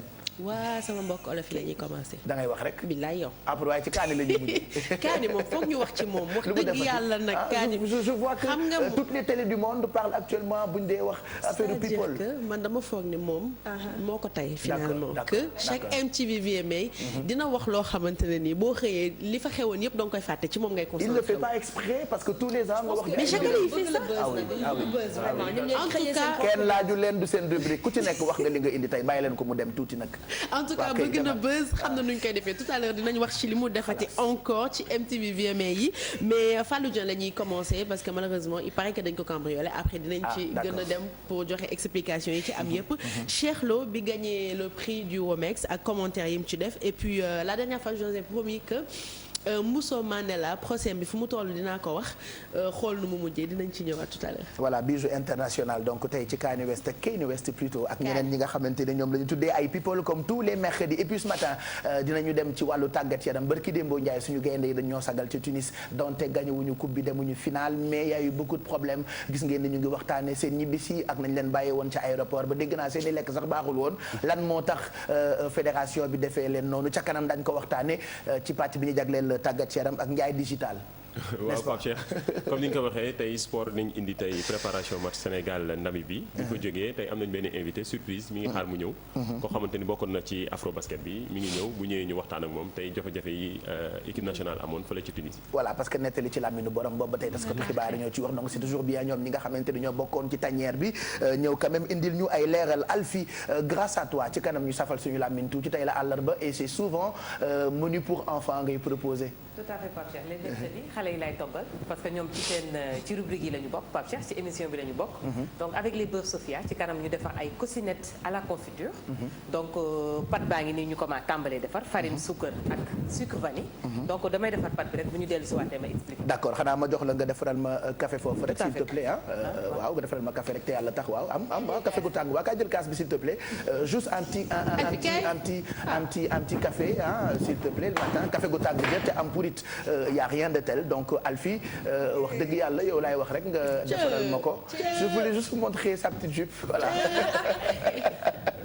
waaye li nga mi ni xajul ci bopp xale man yow laay xola wuy ma yow laay wër ba guddi ma sàngoo sama mbàjj nelaw lu leer laa la wax sama waa ji yow tamit yow minintu woo sax bon après Bijou nous avait dit que jupe crayon yi dafa xew quoi de toute façon moom la def tey ji ci suba gi am naa ci koo xam ne ba mu séenee Alfie tuuti mu mbëkk fi muy gaare mu ngoog Alfie mini la xëyee tey ci kanam dinañu toggal lu ñu tuddee coussinette à la confiture et puis li ñuy def léegi rek mooy fekki suñu ay correspondant tey nag dañoo bëgg dem fa soriwul Ndakaaru di Rufisque nag bu ñu fa demee dañu fay fekk suñu correspondant bi di Isidore Sène alors Isidore Sène yaa ñu teewal ca Tëngéej ak banlieue bu Ndakaaru ñu ngi lay nuyu mbaa jàmm nga fanaane Isidore.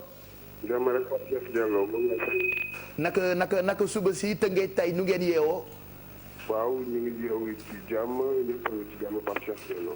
d'accord lu ñu fa mën a jàpp nag ci ay xibaar tey jii ci àllarba bi. waaw naturellement Pape Cheikh Diallo du ma wax àllarba bi sax daanaka ñetti fan yëpp benn actualité moo fi am mooy monté bi nga xam ne ul bi monté na ko ñëpp ñu ngi koy waxtaanee jamono ji quoi ndaxte andi woon ay jéye ci littoral bi te Tëngéej moom ku wax Tëngéej dëpp Gént loolu daal ñu ngi ko fiy waxtaanee. d'accord ak lan benn boobu rek fa am ci comme actualité à Rufisque. waaw daanaka loolu mooy actualité bi parce que ñi nga xam ne ñooy autorités yi depuis boobu ba léegi bon ñu ngi jéem a dem ci ñi nga xam ne ñooy population yi ngir masawu leen. parce que ñaari bërëb yoo xam ne daal mën jàpp ne ñoo gën a loolu ci wàllu ul boobu. mooy quai de pêche bu Rufisque parce que quai de dem rek ba ma fay dem fekk nga fa ñi nga xam ne ñooy. démb rek ñu ngi xamal ni lu toll ci 200 kër daanaka la ndox mi moom teg ci itam ndoxu taw bi yokku ci yooyee xam naa ni xeetu jafe-jafe la yoo xamante ni surtout ñu dëkkee ci côté quai de pêche bi ñoom ñoo ko gën a dund est-ce que mën nañu xam askan wi est-ce que ñi leen war a jàppale ñu ngi seen wet pour jàppale leen foofu ci ñi ndoxu géej gi ñëw moom seen kër. waaw loolu mën nañ ko yaakaar parce que jour bi affaire bi am na ay autorités yu jot a jóg rawatina kii di autorité administrative bi di préfet de Rufisque ki nga xam ne mooy El Hadji Bouya Amar moom jóg na dem ba fi nga xam ne mooy quai de pêche ba dem na tamit kii di cimetière yu Diopoul ndax cimetière yu Diopoul dafa xaw a jege géej gi te amoon na ndox mu bëree bëri ñoom daal àndoon nañu ak ñii di autorité locale yi jotoon nañ def ay promesse nag mais yaakaar naa ne ñoom dinañ jóg ci loolu yëpp bañ fa jógee tamit dem nañu fële ki nga xam ne moo di Bargny parce que Bargny ci département bu Rufisque la bokk Bargny tamit moom foofu la gën a mbir mi gën a doyewaat parce que gis nañ ne ay kër yu bëri dem na daan foofu nekk ci littoral bi war loolu sax bu amoon ay sinistre yu bëri ci di maire bu ville ba tamit di Gaye Abou Ahmed Seck moom déplacé woon na dem ba foofu jéem a assister ñi nga xam ne ñoo di population yi ngeen nit ñi war a yóbbu seen i bagage waaye moom Gaye Abou Ahmed Seck la mu xam ne woon moo di solution li ñu war a teg mooy am na solution yoo xam ne c'est urgente mais am na solution yoo xam ne il faut ñu teg ay solution durable maanaam jéem a def ay digue de protection wala ñu jéem a déplacer ñi nga xam ne ñoo di population yi. est-ce que ndox mi dem na ba ci quai de pêche bu Ndeppe.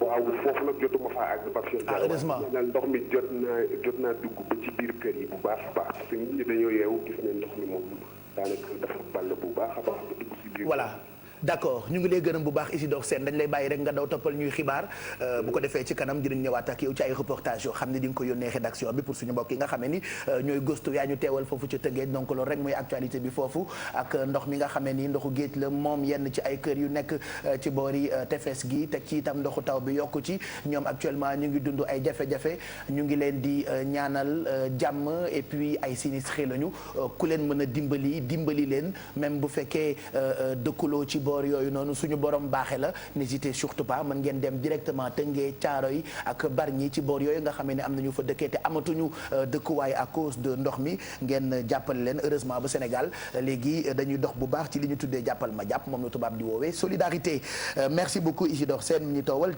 ca Tëngéej 8h23 mooy doog a jot ñu jàll ci yeewu gym tey dañ ci àndandoo ak waa Rahmadam Fitness c'est toujours bien j'allais dire bien de se réveiller def quelques étirements yoo xamante ni mën na noddanti ay nor ndax fajar gi xam nga yaram yëpp ay nor waaye nag grâce ak yeewu gym seen yaram nor bi day dañ ci suba gi c'est parti.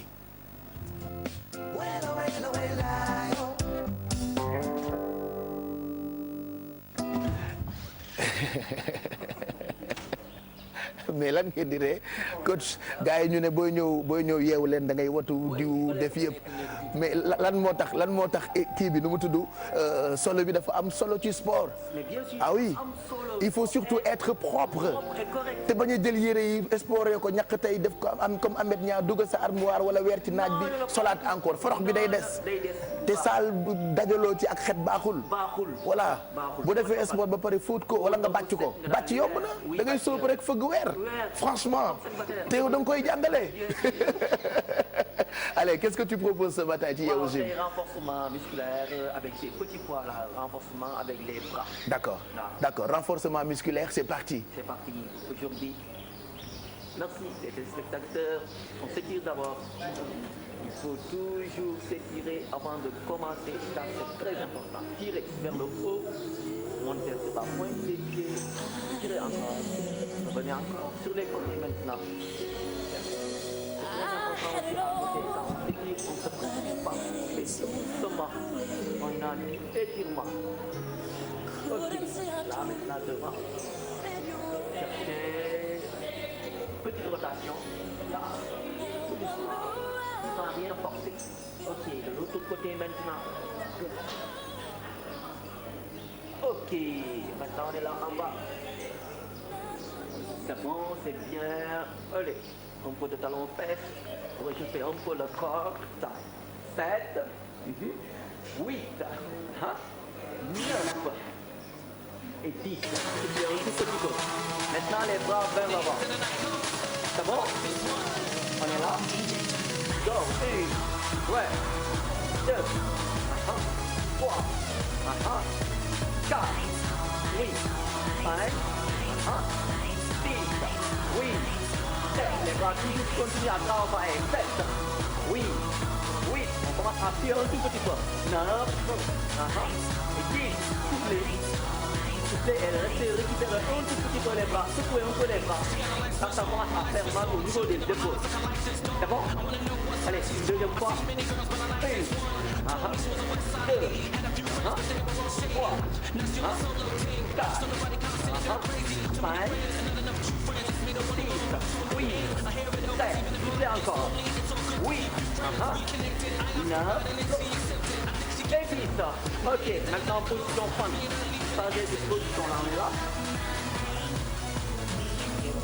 c'est bon, on est là, allez go, 1, 2, 3, 4, 5, 6, 7, 8, 9 et 10. Changez de position sur l'autre maintenant. Et évitez toujours de changer les genoux. C'est les genoux qui commandent tout le mouvement. Allez, go. 1, 2, 3, 4, 5, 6, 7. C'est le dernier élément. 8, après on termine avec les étirements. 9, 10, c'est bon maintenant. Ceux qui sont à la maison, vous pouvez poser les bras à côté pour s'étirer et c'est bien. Il faut prendre l'avant-bras Le bloqué ici, l'autre main ici. On est là. C'est bon, ne forcez pas. Allez, l'autre côté maintenant. Les 12 genoux, tirez. Ok. C'est bon? Maintenant on est là. Et tirez. Ne bougez pas. Ne suivez pas le mouvement. Tirez tout simplement avec les bras. C'est bon? On est là. Et là. On tire. C'est bon. Maintenant, avec les jambes, on est là. Légèrement, tout simplement. Et les genoux qui sont gauchis. Ne basculez pas vers l'avant, mais plutôt descendez vers le bas. C'est bon? Changez pour l'autre maintenant. On est là. Encore. Descendez encore un tout petit peu. C'est bon? Et c'est fini pour aujourd'hui. Pour ceux qui sont à la maison, ce n'est pas la peine de se précipiter ni de faire de grands efforts pour le boulot et c'est bien. Merci. Merci. Coach kontaan nañu. ñu ngi leen di gërëm juste rappeler que mën nañ leen fekk Rahma Damba fitness côté Patte d'Oie yooyu noonu. Merci beaucoup. kontaan nañu. Au revoir. à vendredi. bu soobee yàlla vendredi paa yi nag ñoo fi nekk paa yi gis ngeen leen de dañuy toog rek duñu sport yar biir. c'est vrai hein. waaw wax dëgg yàlla bëggoon naa ne ñuy léegi de temps en temps. ñu yëngatu au moins mais bon de toute façon yàlla baax na. forcé leen ñu yëngatu. merci je rappelle que vendredi bi c'est pour les seniors yeewu leen seniors yi la di ngeen ci ànd ak El Hadj Assane Gueye ma ngay waajal ak équipe am ñook Adja moom ak Adja Binta Diallo ak Père Abdou Aziz Mbaye ak docteur Massamba Gueye donc ñoom ñooy leen di gunge ci fajar gi sinon ñun c'est du lundi au jeudi tey mooy suñu avant dernière émission yeewu leen ci suba gi mbokk yi li ñuy def rek léegi mooy jàll ci publicité yi juste après ñu ñëw ak yéen ci yu ñu leen dikk muy tàggat yaram daañu ci àndandoo ak Mamadou Ndiaye tey dinañu waxtaane surtout suñu jaar-jaaru gaynde yi ci basket bi ak afro basket bi passé dinañu dugg ci biir tañeeru gaynde yi et puis dinañu waxtaane yeneen yoo xamante ni tey dañ leen ko préparé ci mercredi bi ce sera juste après cette page de pub.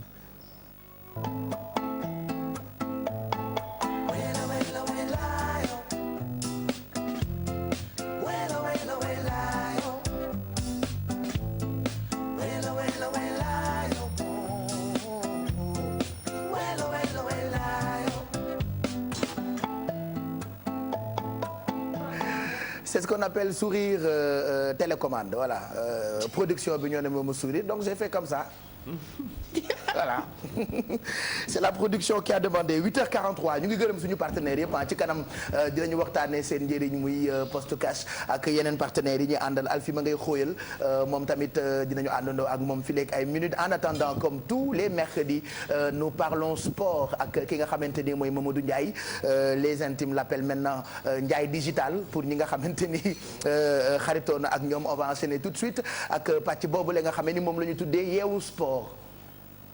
mën nga ko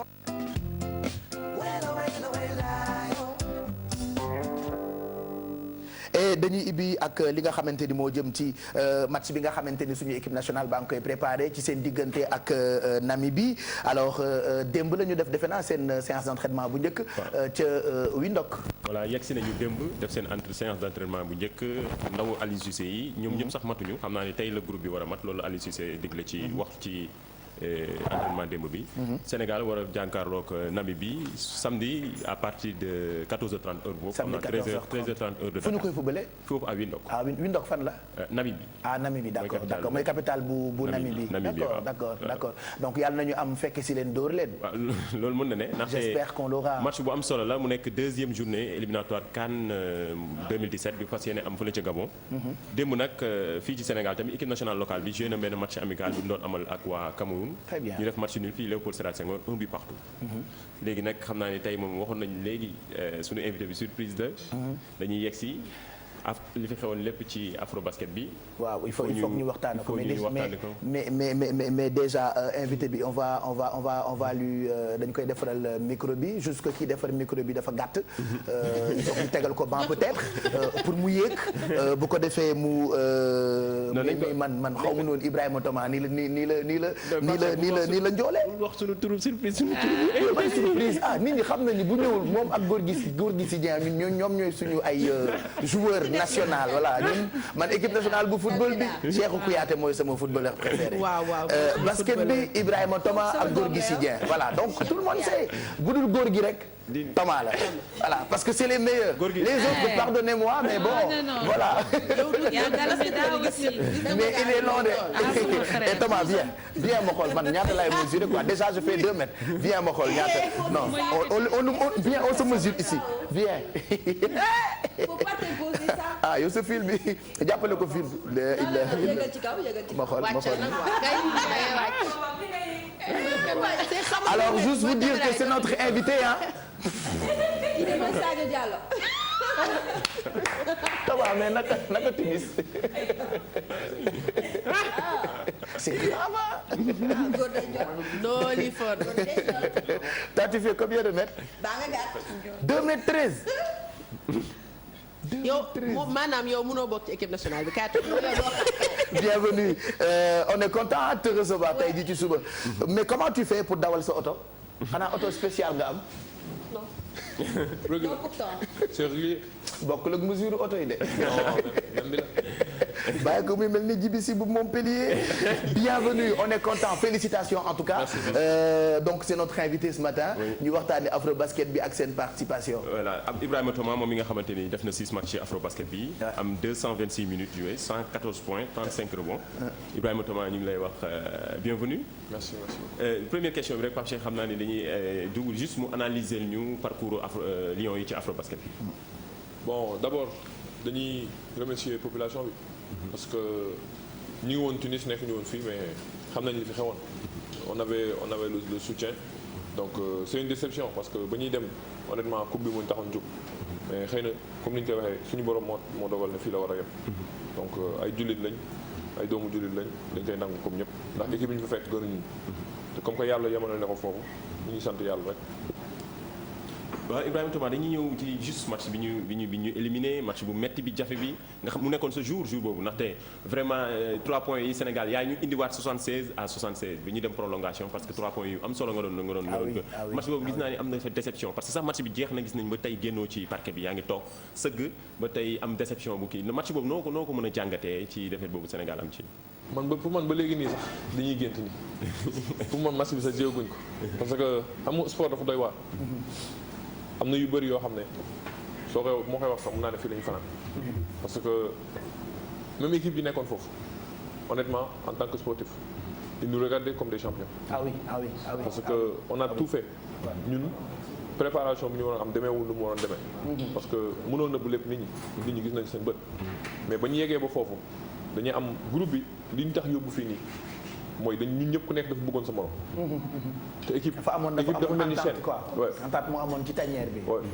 équipe comme chaîne la. bu nit ñi bëggantee rek day avancer. bu ñu daan añ ñu ñëwaat añandoo. bu ñuy génn ñooy génnandoo. bu ñuy dem sax yenn saa yi sax kenn sax parce que hôtel bi ñu nekkoon amoo internet. donc kenn mooy jël téléphone am yenn saa yi jënd orange partage téléphone am ñëpp connecté wu. donc da ngay dem ba benn instant boo xam ne. da ngay gis ne ñii dañu nekk en groupe. nga xam ne ñii am na benn donc finalement jafe-jafe yi nga xamante ni équipe nationale bi amoon na ko daaw leen ko sentir ndax ni ngeen nekkee woon en famille foofu c'est ça. dafa mel ni comme si que boo demee tey si banlieue bi. waaw man tey bu ma ànd ak sama groupe wala fondation bi. ñu dem si banlieue bi mais da ngay gis nit ñoo xam ne dañuy nekk si ay jafe-jafe.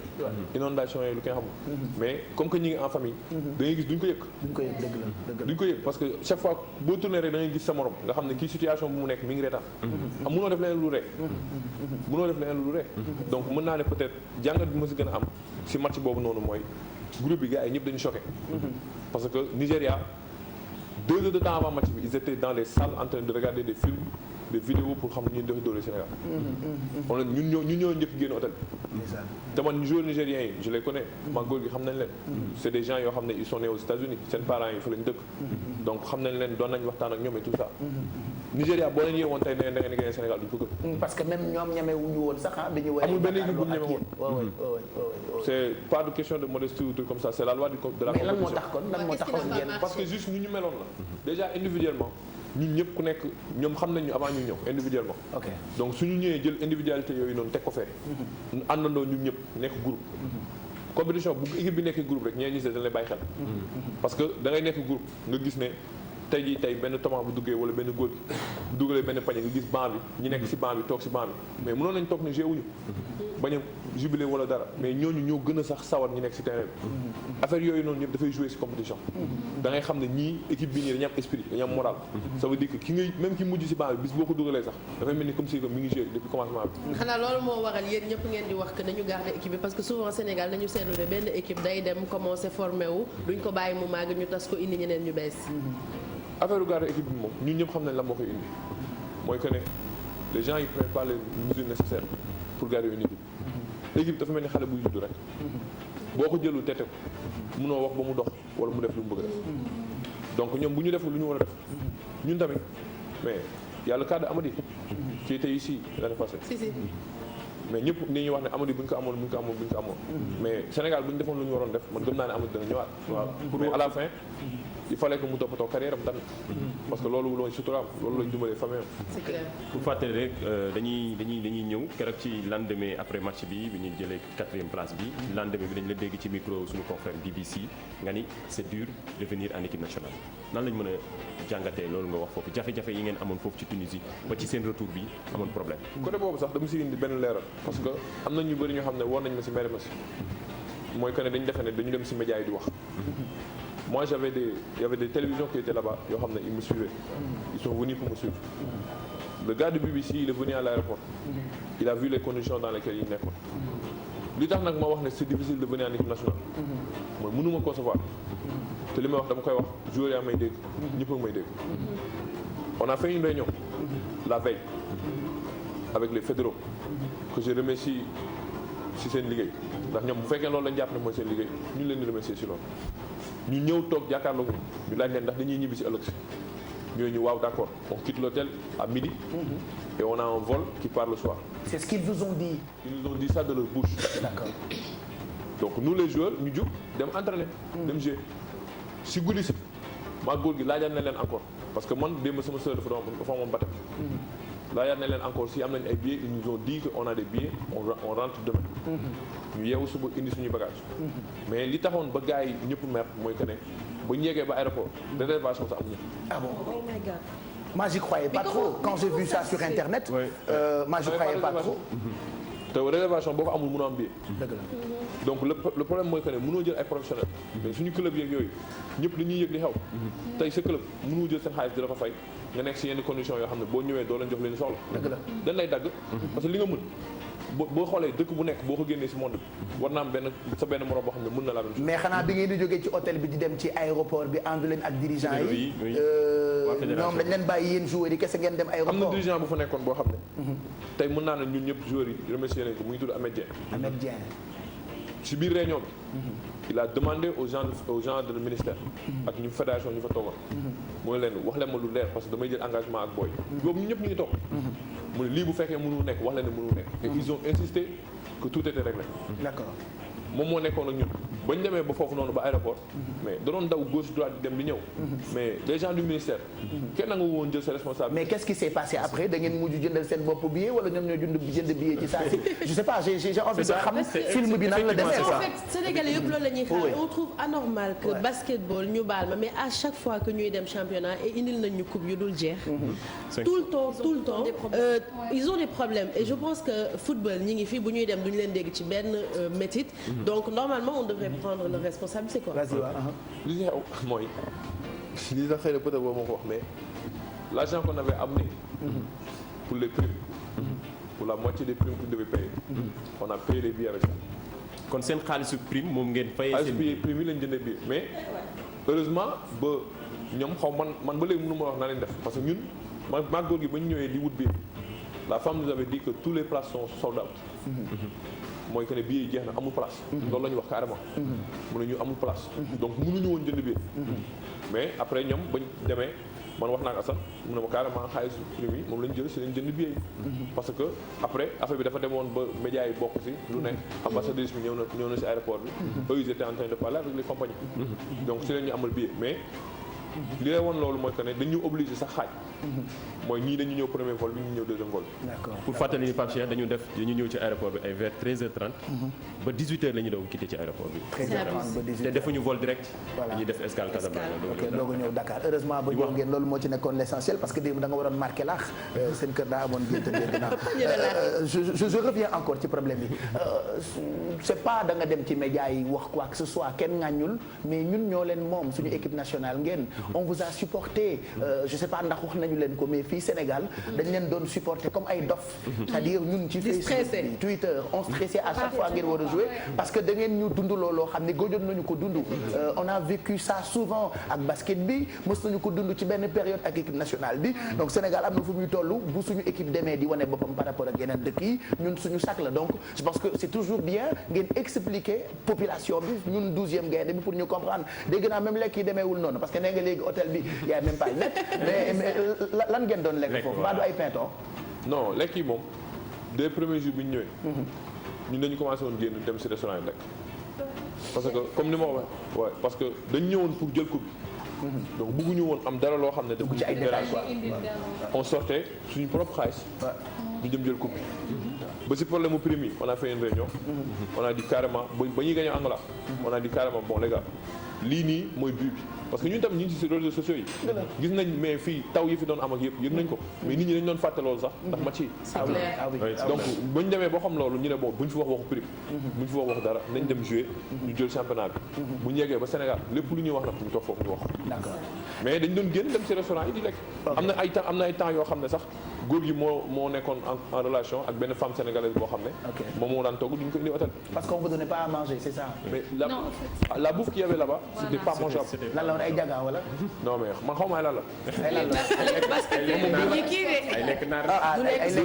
ay lekk yu ngeen xamul loolu voilà du lekk sportif c'est ça non mais du question lekk yu ñu xamul mais xam nga sénégalais dafa bëgg boppam dëgg la comme ni nga Abdou Dieng di waxee sénégalais moom yow ko xool nii sax xam Sénégal dafa bëgg boppam donc léegi nag xam nga mënuñu dem foofu tamit bëgg gagner même les autres équipes mais yeneen équipes yi dañ daan romb yenn saa yi nii ils voulaient manger avec nous ils voulaient manger avec nous parce que ñoom lekk yu ñu doon togg moo nekkul lekk yoo xam ne en tant que sportif nga war a nekk foo xam ne tu as 1 heure de temps gym bi nga war a dem jouer yooyu yëpp dafay jouer parce que sa yaram comme machine la rek mënoo jël oto buy daw essence nga si def gasoil du dem fenn parce que pour woon waxal ni tamit jéem nañu contacter waa fédération bi pour woon équilibré c'est important on les recevra de toute façon ñoom ñi ngi wax ni ñoom mënaguñu wax parce que defaguñu réunion defaguñu réunion mais est-ce que yéen bi ngeen ñibbisee ba tey jot ngeen waxtaan ak fédéraux yi def ngeen ay rencontres wala ba léegi loolu amul depuis que vous êtes là man ne ba mu génnee aéroport moom ba tey gisoo leen sama papa laa doon dem d'accord jusqu'à présent kon waxuñu leen dara est-ce que seen prime yi fa toll ba léegi man sax xaw ma prime yi mu ngi toll ci ñaata prime yi ñu ngi toll ci ñaata xaw ma sax ñaata xamuloo ñaata mais avance nañ leen quand même gisuma avance man gisuma avance mais tey boo amoon message booy jox responsable yi pour prochaine fois parce que tamit ñi ngi wax tournoi pour dem qualifier coupe du monde ak yooyu yëpp boo amoon message boo leen di jox pour que prochaine fois yi yëpp bañ a am lan lay doon Boniface l'avait dit avant muy dem mooy que ne déjà première affaire bi am mooy tournoi bi man ba ma nekkee sama club en avril je savais que ça allait finir le 30 août donc les billets de retour quel que soit Alpha ça devait être réservé pour le 30 août même bu fekkee dañuy toog match de poule sax ñu toog ci hôtel bi ba 30 août jot ñu ñibbi parce que boobu moo nekkoon dernier jour bi foofu li mu la waxoon mooy que ne compétition internationale doo ko préparer ay 2 semaines 3 semaines avant mënul nekk mooy dañuy jël budget parce que da ngay yónni ay ambassadeurs ngay yónni ñun ni ñu président joxe médaille bi ñu dem drapeau bi c'est la même chose que ni ñuy jëlee militaires yi yóbbu leen c'est la même chose ni ngay jëlee ay ministres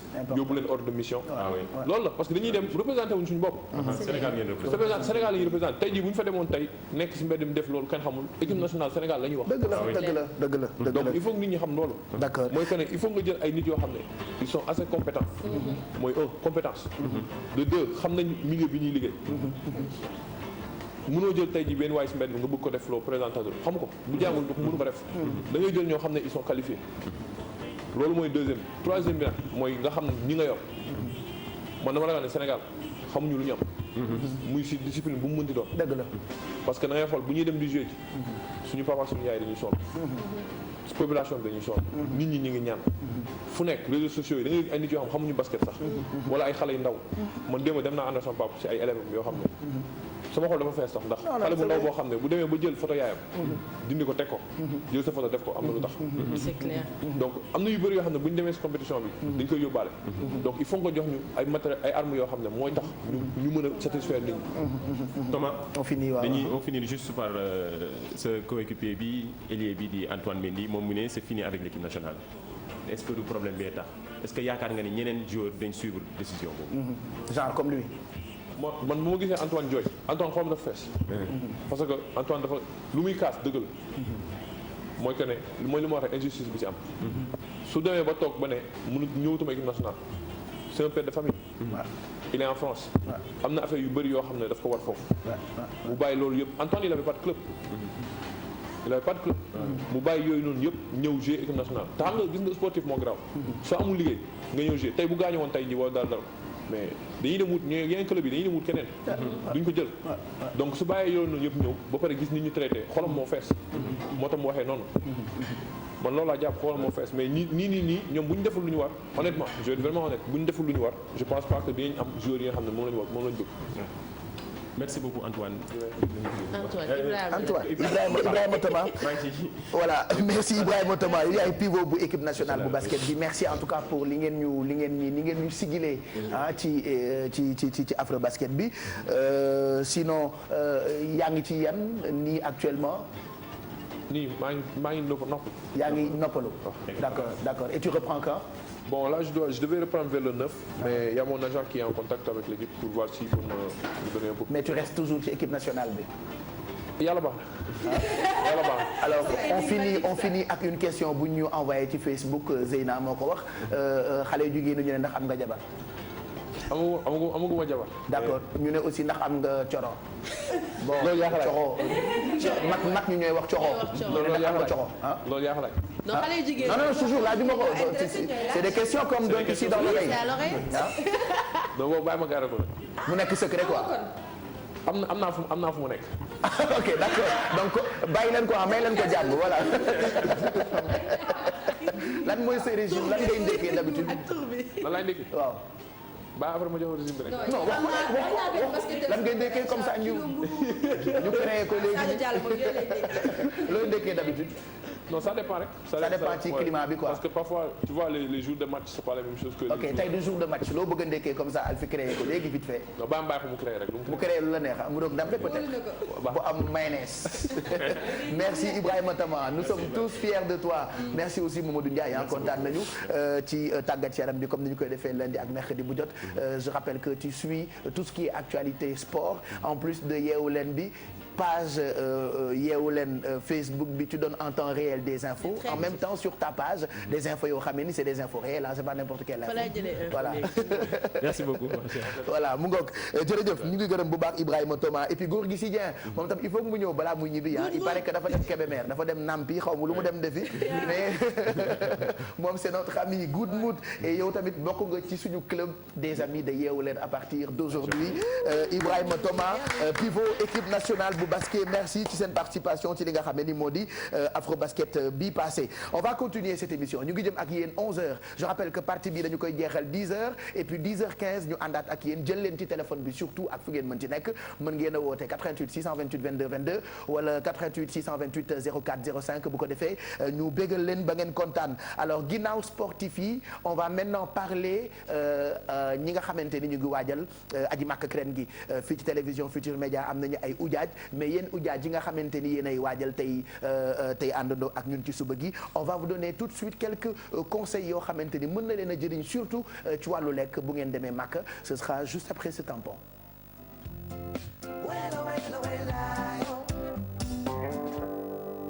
Mado lañ ciy àndal tey ji bien-être ni ma ko waxee léegi ni ñu jagleel ko ñi nga xamante ni ñooy waaj a dem Makka.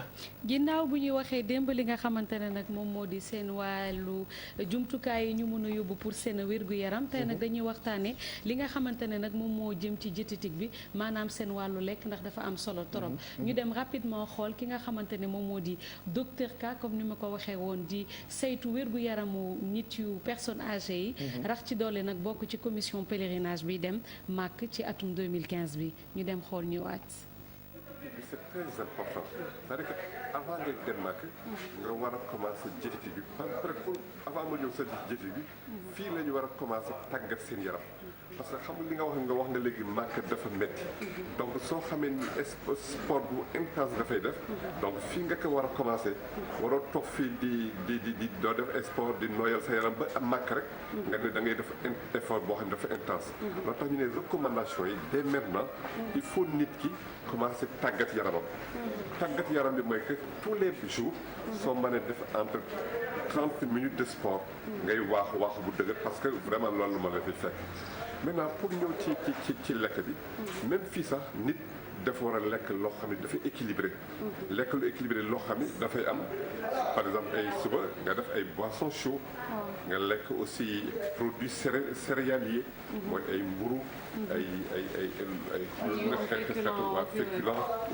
après nga lekk aussi un produit dafa riche en protéines comme ay ginaar wala ay yàpp et puis nga surtout nag aussi nga jël produit fruit nga jël benn fruit et puis aussi nga complété ko par ndox donc alimentation bi dafa war a équilibré te waroo sauté benn repas waroo ni rek tey damay yàq rek damay tëb non da nga war a añ ndékki ak reer et entre añ ak ndékki aussi soo mënee def benn petite collation nga def collation entre reer bi ak entre añ bi ak reer bi aussi nga def benn mu ngoog donc moom nag mu ngi bokk ci commission bi ba noppi dexe na ay tegtal yu am solo jëm ci wàllu jet bi ak lekk yi nga xamante ni surtout mag ñi war nañu di ko sàlloo foofu ca Makka loo ciy dolli pour ñoom ñu mën a am bien-être bu ñu demee ba Makka ak na mu méttee wallaay li nga ci wax nag mujjee ni nga daanalee moo gën a am solo ni Makka méttee waaye bu ñuy wax nag tey comme par exemple Pape Cheikh ci wàllu diététique dañu njëkk ñaax nit yi diététique bi c'est vrai bu ñu xaar ba dem Makka di ko tàmbali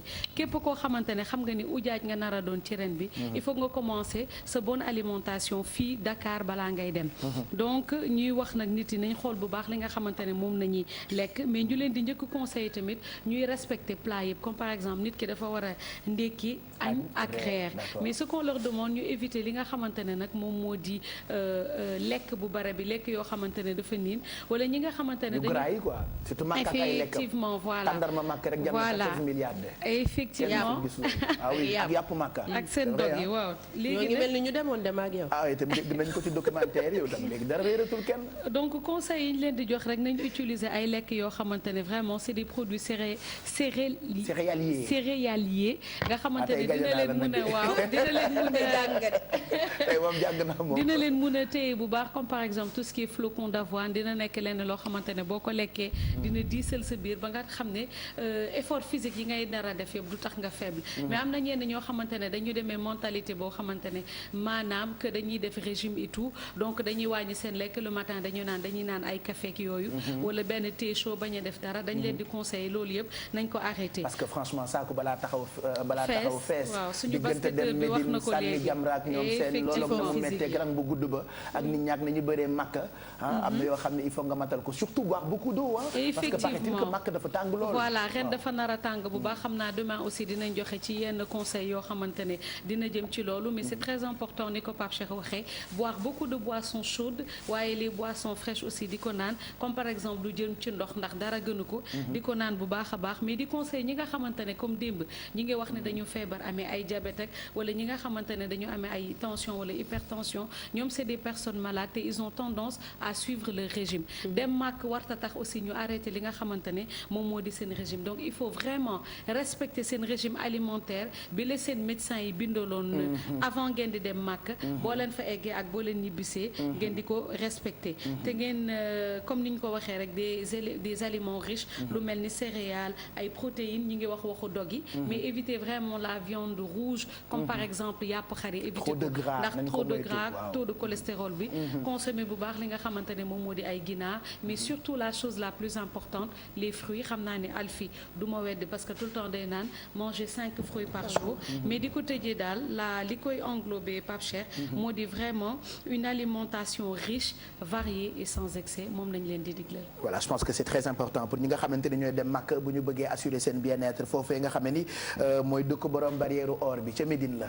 ñu ngi leen di fàttali itam ni télévision Futur Média dina fa teew dina leen indil comme ni mu koy defee at mu jot lépp loo xamee ni tukke na ci dëkk bu sell boobu ngeen di ko seetaan en direct bisu Arafat sax di ngeen ko am en direct donc yooyu defe naa am na solo pour ñi nga xamee ni demuñu waaye ñi nga xamee ni ñooy préparé dem ñu ngi leen di ñaanal waajtaay bu neex Mado ëllëg di nga indiwaat yeneen i mbir yoo xamante ni soxal na ñii dem Makka. effectivement xam naa suba rek nañuy tëj wax ci mbiru tàngoor bi ngay wax noonu ba pare nag wax conseil yi nga xamante ne docteur bi moom la leen tegtal ñoom ñu war a dem suñu ujaa jiile. mu ngoog 9h10 mooy doog a jot dans quelques minutes ak Fama Thioune ñu waxtaane déco ak dëkkuwaay ci biir kër yi naka la ñuy defaree yenn ci ay peinture c'est vrai que léegi xewal nañu papier peint sama classe gi waaye ndekee peinture fa mu nekkoon ba tey jógu fa donc am na sujet bu am solo boo xamante ni moo ngi leen ko jagleel pour ñi nga xamee ni ñooy tuxu wala bëgg a peintiraat seen i kër wala ñi am ujaaj sax parce que d'habitude boo amee ujaaj bu demee Màkka balaa ñuy bisi da nga jënd fauteuil yu bees peintiraat comme on dit ku yokk cere doon li ñeex loolee ak faamale ci kanam et puis bijou fineuse bi tey dinañu yóbbu ci ñoom Kanye West ak ñoom seen ñoom Cheikh Lo yu baax yooyu lay waxtaanee elle parlera des people mais on va regarder encore une pub et puis ñu dellu si bu ko defee ñu dem ak Alfi bi nga xamante ni tey daf ñu indil comme d'habitude menu boo xamante ni menu enfant la tey dinañu toggal togg boo xamante ni mu ngi tudd coussinette à la confiture dafa yónnee confiture parce que daf ko fàtte këram donc le temps confiture bi yegsi ci plateau bi pour mu toggal ñu coussinette je vous propose de regarder cette pub.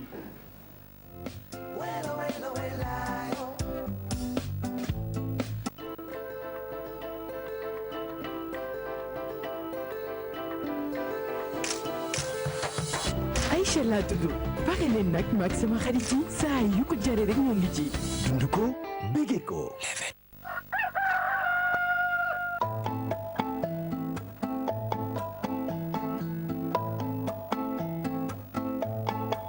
voilà et nous remercions tous nos partenaires ñi nga xamante ni ñoo am confiance ci matinal bi lee xam ni mooy number one bu nu ko dee xayma ci audience loolee yéen la ñu koy gërëmee yéen ñi àndandoo ak ñun émission mère laa ko tuddee moom mi jur émission yu bëri moom yeewu leen ku yabu rek ñaanal ko et je sais que bëri ngeen doon ay mag surtout mère yi dañuy xëy di seetaan alors ñu ngi souhaiter bienvenue suñu yaay elle se reconnaîtra elle est venue directement de l'Italie pour tabaski si ñu ngi koy nuyu bu baax maman kooku mooy yaayu Ñima on t'embrasse